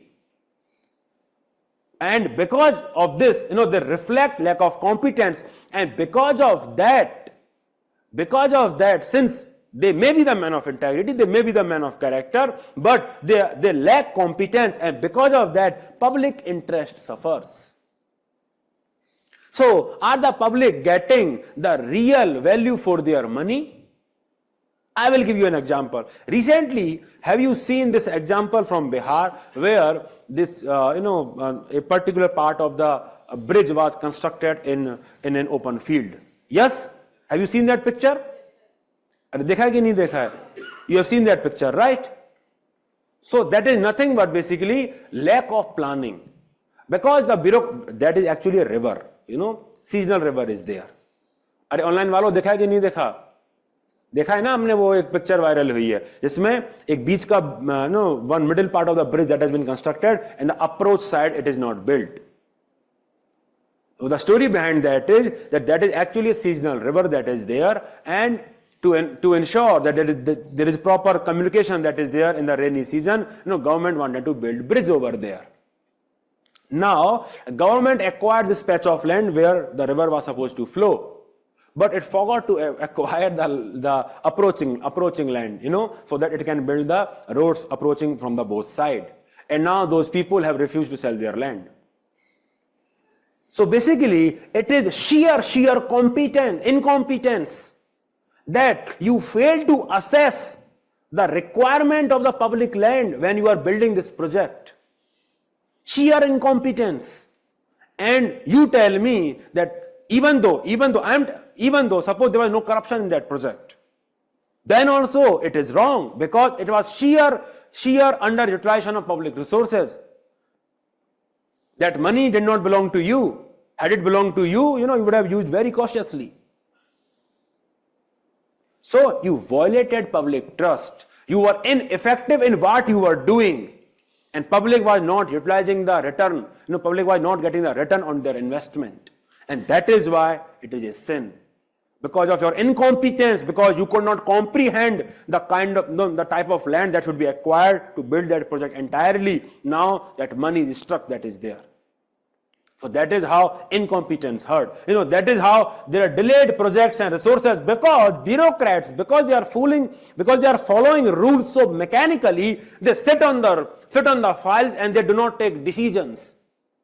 And because of that, they will affect ease of doing business, they will affect a lot of projects because they are incompetent. Because they cannot anticipate the consequences of their action. Because they cannot find the innovative solution that perhaps find the middle ground between the different dilemmas that they are facing. So knowledge, integrity without knowledge. Again, then ineffective policies and programs. You talk about the lockdown management.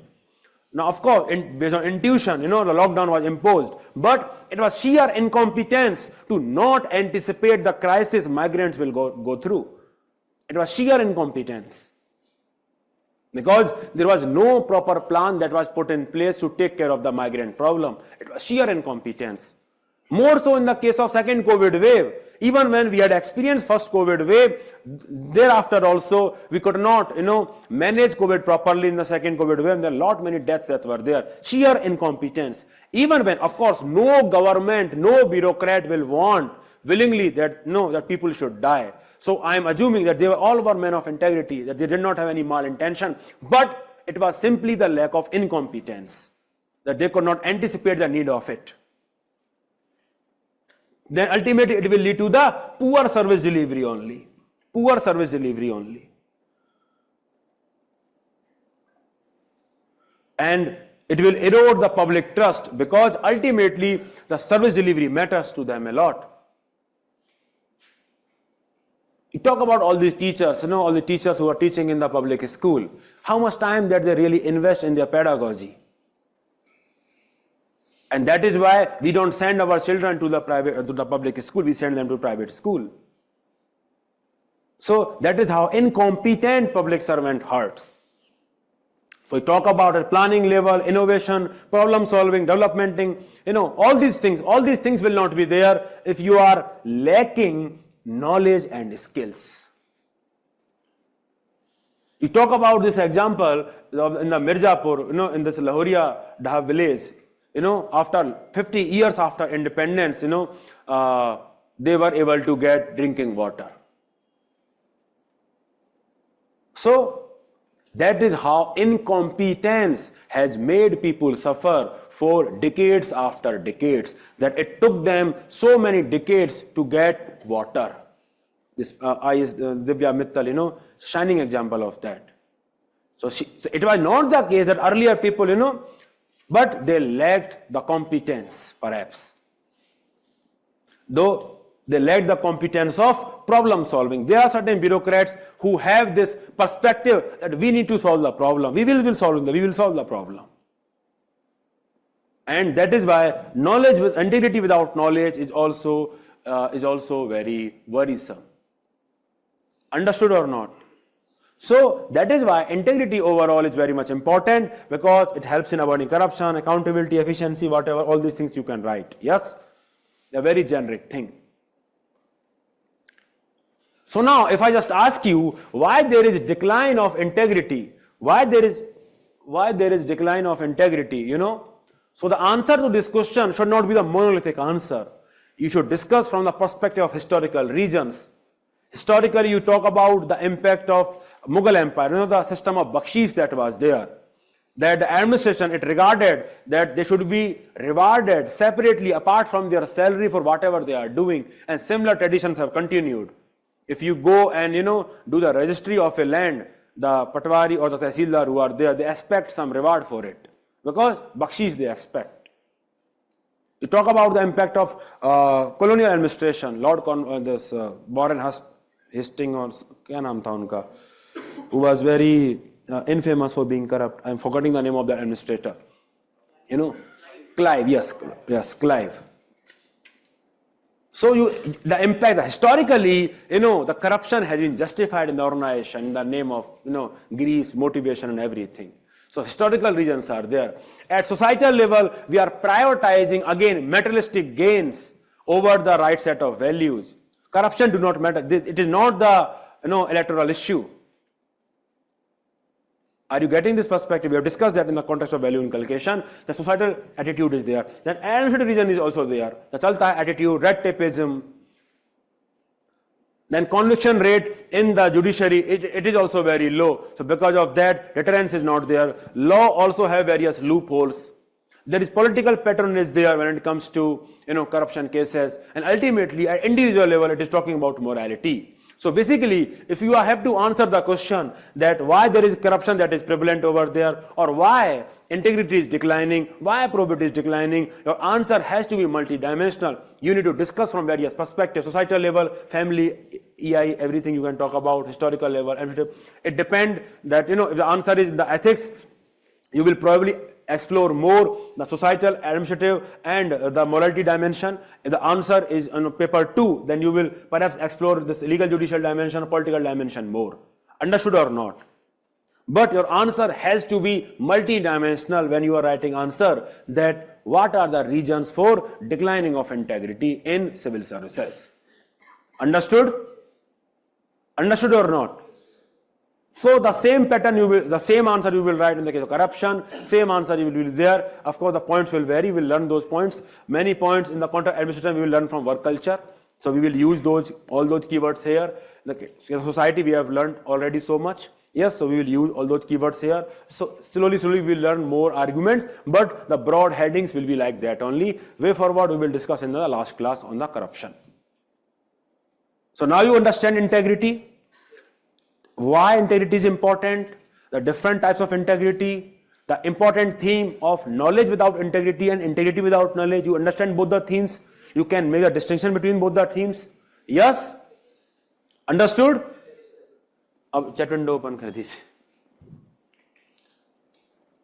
It was so pleasing to teach now. Abhi bhi पूछ लिया लोगों ने doubt. Yeah, बताइए. Now online वालों please ask your question.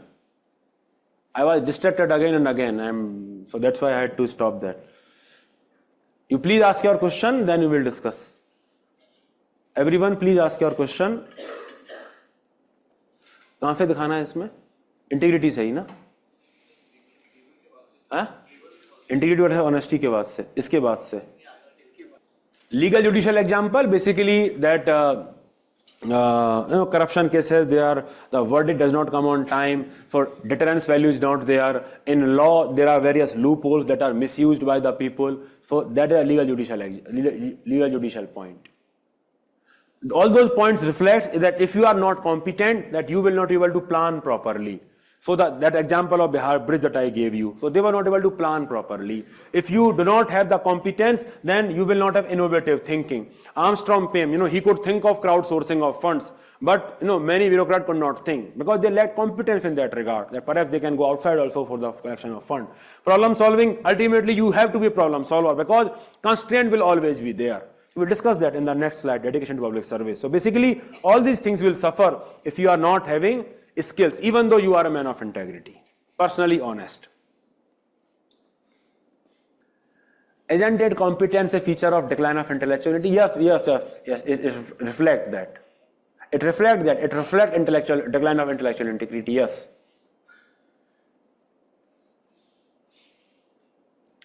Divya Mittal case can also be negative. She was an anonymous and took credit of political executive. You should avoid writing in such fashion. There are better example of that. The people who are making YouTube videos everywhere they are going, perhaps you can use them. Or the example where Election Commission reprimanded the famous model cum IS officer. Those are the better example where government actually took action. Yes, you can definitely use a critical aspect. So when we are criticizing that why our values are declining, why integrity is declining, so societal part, you will talk about that only, that because of commodification of education, we are not respecting the morality that much. Because our examination system is not focusing on inculcation of values, but only passing through the examination. So that is what you will be writing. The negative part only you will be writing. Yes, Kanak. Yes, you can mention the example of Pooja Khedkar because UPSC took action against her. Anything that is proven, you can take the example. Yes, you can use the example. Any other doubt online walo? Yes. Hanji. Doesn't integrity without knowledge or skills stand on lack of intellectual integrity? वो बोला ना भाई अभी.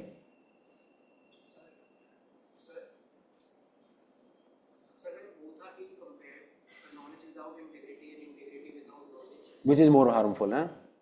Which is more harmful? हाँ, वो आप बताना बाद में. अभी इसको ध्यान से दो. Of course, knowledge without integrity is more harmful because it makes you a powerful person.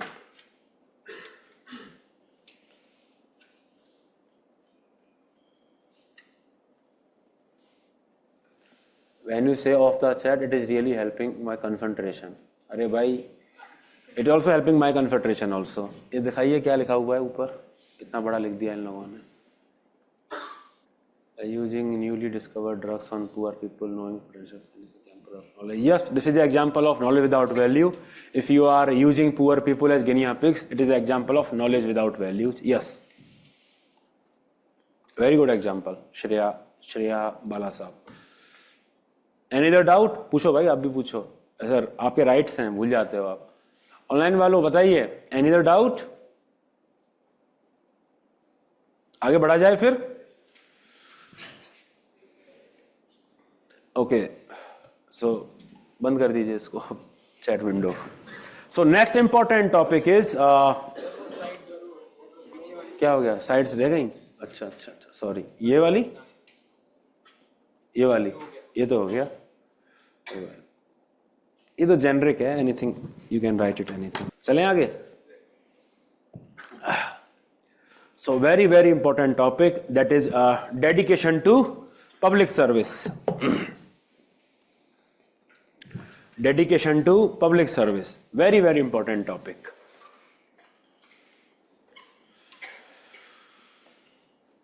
Ready? Okay. So one is dedication, one term is dedication and another term is motivation. Yes? So both these terms are basically different. The motivation can be episodic. Yes, it can be episodic. For example, right now you are motivated to qualify examination because someone has not accepted your proposal. Yes, so you are very much motivated. Thakura ke mera pyar, and you want to qualify this examination. But once you qualify the examination, you may not have the motivation. So motivation can be episodic. Yes, suppose you are motivated by the glamour only, then ultimately you will get used to it. So then it will also stop acting as a motivator. So motivation is basically, it can be episodic, and on the other hand, dedication, and it can be because of any reason. Motivation, it can be for any reason. It can be for the reason that you want to make your family proud, and of course for the reason because the proposal was not accepted, or perhaps you want a greater dowry. The reasons can vary. So basically motivation is something that can be episodic. It can be for actually anything, but dedication to public service means very specifically that you are dedicated for public service. And dedication is not just episodic motivation, it is the passionate commitment to the cause of public service. So that is the major difference that is there, that it is a passionate commitment to the public interest, and it is the driving force, and it It can be episodic also. It can fluctuate, it can have long term, and basically this is a sustained and long term commitment. That is why you will be calling it a dedication to public service. It can definitely vary from personal success, financial goal, positive impact, but it is definitely more about common good and societal needs. So as you can understand now that motivation and dedication to public service are basically two different things. Understood or not? And dedication is also not just commitment. You need to understand this very, very clearly. That dedication is not just about commitment. It is about passionate commitment. An employee, you talk about, I will give you an example. An employee is coming at 10 a.m. and leaving at 6 p.m. Suppose that is office timing. And suppose some work is there, and because of that work, that person might need to stretch the working hour. But that person is mechanically following the timing. That भाई 10 से 6 है तो 10 से 6 है. अगर आप आगे 5 बजे तो आप कल आना, लंच हो गया basically, उस तरह की बात. So basically that is very routine commitment. That is not the passionate commitment. So dedication is basically passionate commitment to the cause. So that is what you need to differentiate between passionate commitment to the cause. And the example, just in the case of integrity, we use a specific set of example to demonstrate that how even when no one is watching, even in that context, if you are using the moral principle, then that will be an example of integrity. Similarly, in this case also, in a very specific context, you will be talking that yes, this is the example of dedication to public service. When someone is going beyond his call of duty to help you, then that is the example of dedication to public service. Yes, the routine commitment or routinely doing your job may not be the great example of dedication to public service. That may be just because otherwise he will be fired from the job. So he just wants to save the job. It may be because of that. But dedication means going beyond your duty, call of duty. So let us now discuss what are the important dimensions of dedication to public service. Let us discuss that. So very important dimension is that commitment to public service. There is passionate commitment to public interest in which you are always prioritizing the greater good, even at the cost of your own self-interest. You are handling the job pressure, perseverance is there, and you are committing to the public interest. You talk about COVID warrior. All those people who are doing that, they were example of that, COVID warriors. The soldiers who are who are doing the supreme sacrifice for the nation, they are the example of that. What else you can ask for? Life, everyone loves their life.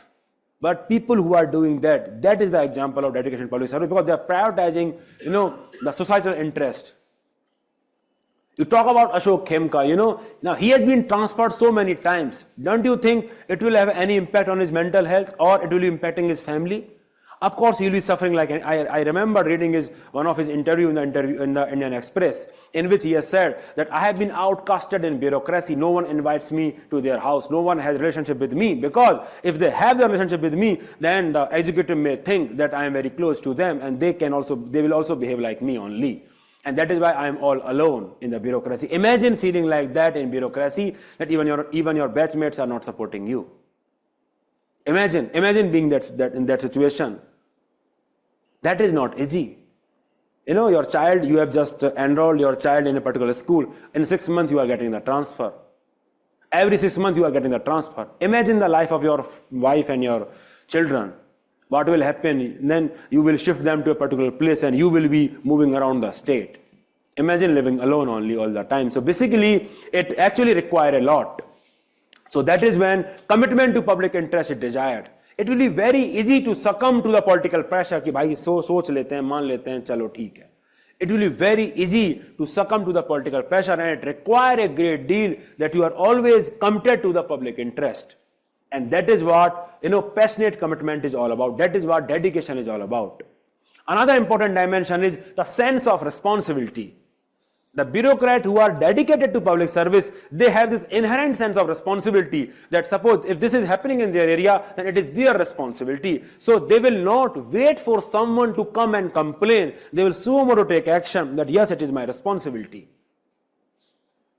The sense of responsibility is there, because otherwise, if you are not having that, you will see lot many employees who are just who are just like the minimalist guy in the Family Man, the TV series that was there. That you have to do the bare minimum just to survive there. And they will be more focused on the regulative administration. You understand the difference between regulative administration and development administration? You understand the difference? No? Okay, so let us discuss that. So in regulative administration, the bureaucrat, they mostly focuses on regulating the atmosphere. Basically, the term is derived from let's say you talk about colonial administration. What was the major objective or the major duty of the colonial bureaucrats? Maintenance of law and order, that there should not be any revolt, and that they should collect revenue. So only these two duties were there. So they were not concerned whether they are having low literacy. They were not concerned whether they are having lot of mortality ratio and everything. They were not concerned with respect to that. Understood or not? So they were actually about maintaining status quo. So regulative administration basically deals with implementing rules and regulation just to ensure there is calmness, peace and everything, and you are not taking any so much efforts to make development happen, like poverty alleviation, and gender development and everything. Because you want to maintain a status quo, that there should not be revolt. So a DM, if he is so routinely concerned about the routine affairs, then he will not be able to implement the developmental objective of that particular district. So that shift from regulatory administration of being a status quo to developmental orientation, it required dedication to public service. Understood or not? So immense sense of responsibility, it should be there. And that is the aspect of dedication to public service. Understood or not? The other dimension is ethical conduct. If you go to any work culture, any join any organization, the chalta hai attitude is there. You will see red tapeism, you will see status quoism, and everyone will say that is how things are happening and you need not worry about this. But then the people who do the whistle blowing, they are truly dedicated to public service, because they do it despite knowing the possible consequences for their own well-being. They may be killed for that matter also. Understood or not? So that is another example, another dimension of dedication to public service. These are the people who are actually solving the problem, actively seeking solution to the problem. Because otherwise, you talk about air pollution. The NCR is facing air pollution for so long. But unfortunately, they have not taken the bulls by their horn yet. Yamuna, every time you will see frothy and everything. Yes, it's still a problem. So basically, problem solving approach is not there. That yes, we have to tackle that on a mission mode. The emergency, they are not sensing the emergency. Even when they themselves are victim of that. Everyone who is living in the Delhi, you see how air quality is worsening. Yesterday I was there in the park and I felt that it is suffocating only. Such bad air quality we are having now. And still we are not taking action against it. So basically, there is no problem solving approach. No, was it the case that there was not any district magistrate before I.S. Divya Mittal in that particular area of Mirzapur? But they were not so concerned about solving the problem of that area. They just stayed there and did some work and then went. So basically, dedication to public service requires that you are actively seeking solution. You are innovating basically. You are finding the solution despite you are having so many obstacles. You talk about Armstrong Payne. He was having this crowdfunding fund crunch that was there, but still he went ahead and solved the problem. So that problem solving approach only comes from the fact that you are truly dedicated to public service and you truly want to help people that they should not suffer now. Understood or not? Now I will give you this example. Shashanka Ala, she's the IAS officer in Mizoram. Now she has started this initiative, My Farm, My School, My Farm. Because she realized that that because of the hilly terrain and everything, it will be difficult to get nutrition in adverse weather condition. Most of the produce that will enter the district was from Silchar, Assam, that will take various days to arrive. And these perishable goods were either unfit to consume or too expensive, basically. So she founded the solution that in school only, she cultivated various nutritional items. So, because that is how, because in monsoon, 40 of the 170 villages were cut off completely. So, how will they get the nutritional food? So, the problem solving approach was there. Had she been the status quo bureaucrat, she could have simply said that monsoon is there, what can I do? From where will I get the nutrition? So, she could have hid it behind the desk and said that yes, that is not my responsibility and how can I solve this problem? But she went a step ahead and she solved the problem because she innovated my school, my farm approach, in which all these area they inculcated that. Understood or not? Similarly, you talk about the example of Sandeep Nanduri. He launched a cafe which is exclusively run by a differently abled person. Now those people approached him for the employment and everything. And he could have said that I do not have such initiative, I do not have a scheme, I do not have fund. But he founded a sustainable initiative for them and he founded this cafe which is exclusively run by them only. A 45-day training course is there for cooking, catering and baking, and that was established inside the premise of district collectorate only using CSR fund. So basically he solved the problem. The people who are truly dedicated to public service, they solve the problem. Instead of finding excuses to do that, because of that we will not be able to solve the problem. Understood or not?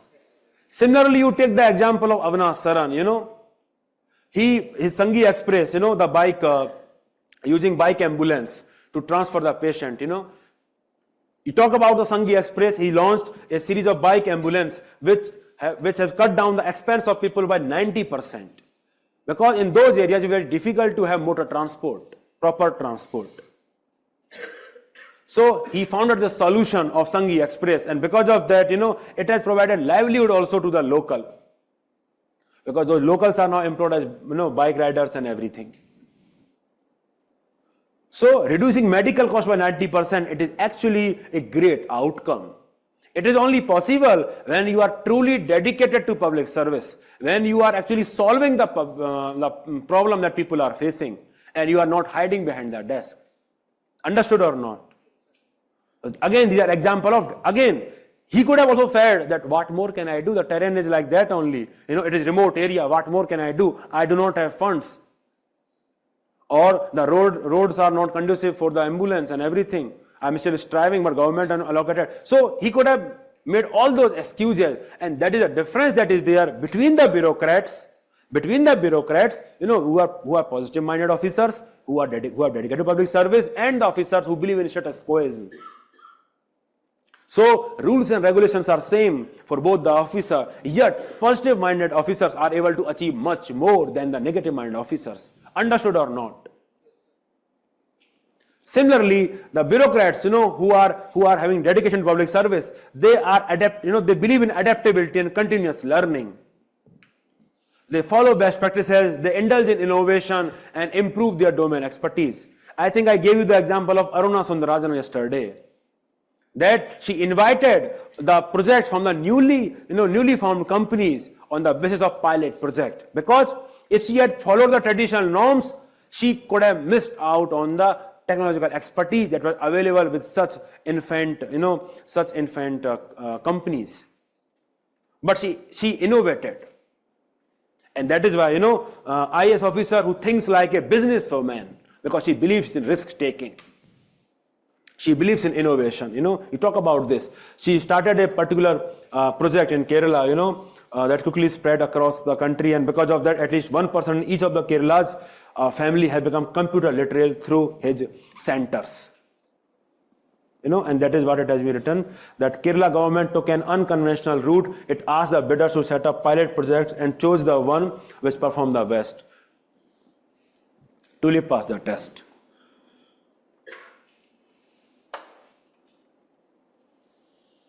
So you see this line? Had no expertise, big project, and bureaucratic machine is primed to be risk averse, avoiding any decision without reams of documentary evidence. So that's how she innovated, because that could be the way to actually award new projects to new companies. So that is only possible when you are following When you are truly following dedication to public service. Understood or not? I will give you another example. When you are truly believing in dedication, you believe in community engagement. You don't believe that you are a fountainhead of knowledge and you don't require, the input of the people, or you need not take, feedback from them that how you are doing. You don't believe in that. You actually believe in social reforms. You actually go for grievance redressal. You talk about social reforms, especially the reforms, which may go against political will. How many politicians at grassroots level will support, let's say that you are going against dowry, because it will make them unpopular. So basically, you may not have political support at times, but if you are truly dedicated to public service, then you have to fight against all such social evils, often alone. So only when you are truly dedicated to public service, you will do that. You talk about joint forest management, you know the story behind that? Joint forest management. A particular IFS officer, he was appointed in West Bengal. And he was having this problem since the forest was very wide. The forest was very wide, and because of that illegal deforestation, it was there, poaching was there, everything was there. And there were not many forest guards that were there to guard the forest. So he found out the innovative solution, and he collaborated with the community and he told them that, look, we have this common heritage, that is forest. It does not only belong to the forest department, it belongs to you also. So if you help me conserve it, then probably we can come up with certain conditions that are mutually beneficial. And he involved them, and that community participated in the joint forest management, basically regarding the guarding of the forest, patrolling of the forest, and everything. The community helped the forest officer in terms of conservation of forest, and in turn, it allowed the community to take some of the resources from the forest. So basically, that officer was able to implement that because he was looking for the solution. Otherwise, he could have simply said, no, only forest department will do all the bidding. Forest department will only implement all the things. We don't need anyone. It is not just possible. When you are in bureaucracy, at times you require participation of the people to actually solve the problem. When you are having all the Jan Sunwai, it reflects a lot with your dedication to public service, that you truly want to help people. Citizen Charter, all these are examples of that you are empowering citizen. You are empowering a citizen, actually helping them. Social reforms, I am telling you, is very, very important. Only the bureaucrat who are dedicated to public service will indulge in social reforms, because they will most likely have political resistance. They will also have social resistance. So they will not actually get much support. So that is why this example, is very, very important. Example will take some time to load, I think. Yes, this example. In just 1 year, this IS officer has saved 176 kids from child marriage. Very, very good example.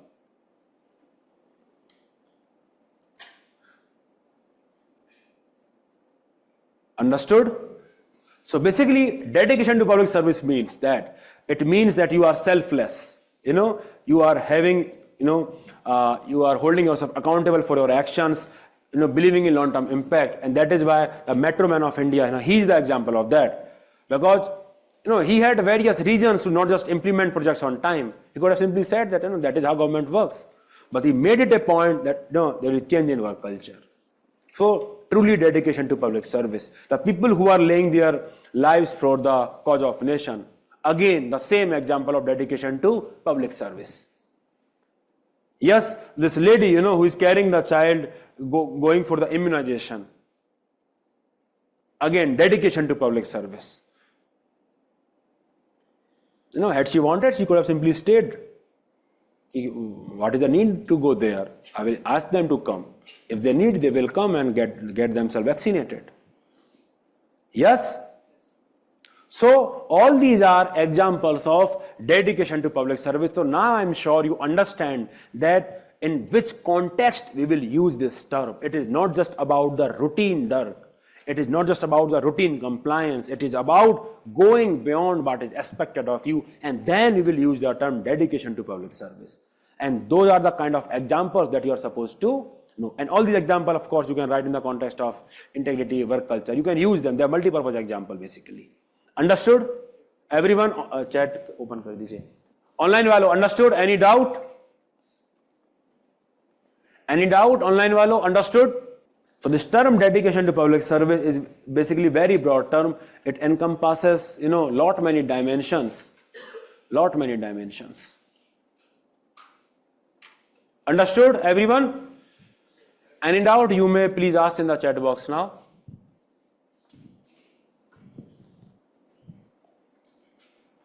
So many examples I have given you today, and I'm sure you will remember them, revise them, and then use them in the answers. Use them in differential context. Done? Please don't misuse the PPTs. Again, I'm requesting you. Yes? Previous slide. Arey bhai. Done? Done? Done, everyone? Done? Done? All the examples, with the example for development administration also. Done? T. Bhubalan. Done?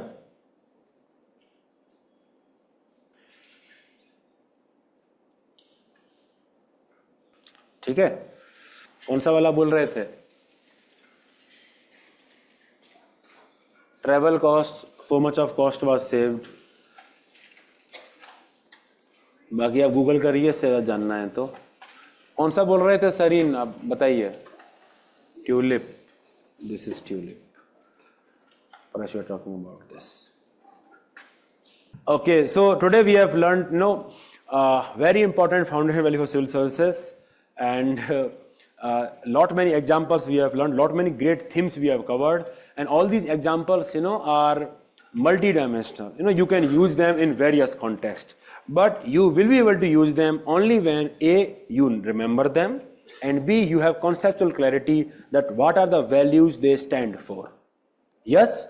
So those mapping you have to do also yourself, apart from whatever I have told you. Understood or not? So you have to revise them on a daily basis, then only they will come in your actual answer paper. Otherwise they will not come. I am telling you, it will not come. You will feel like that you remember it, but it will not come into the actual examination. So you have to revise them and again. Okay, understood? Or any other doubt? Any other doubt? No? Okay then. Okay, bye-bye.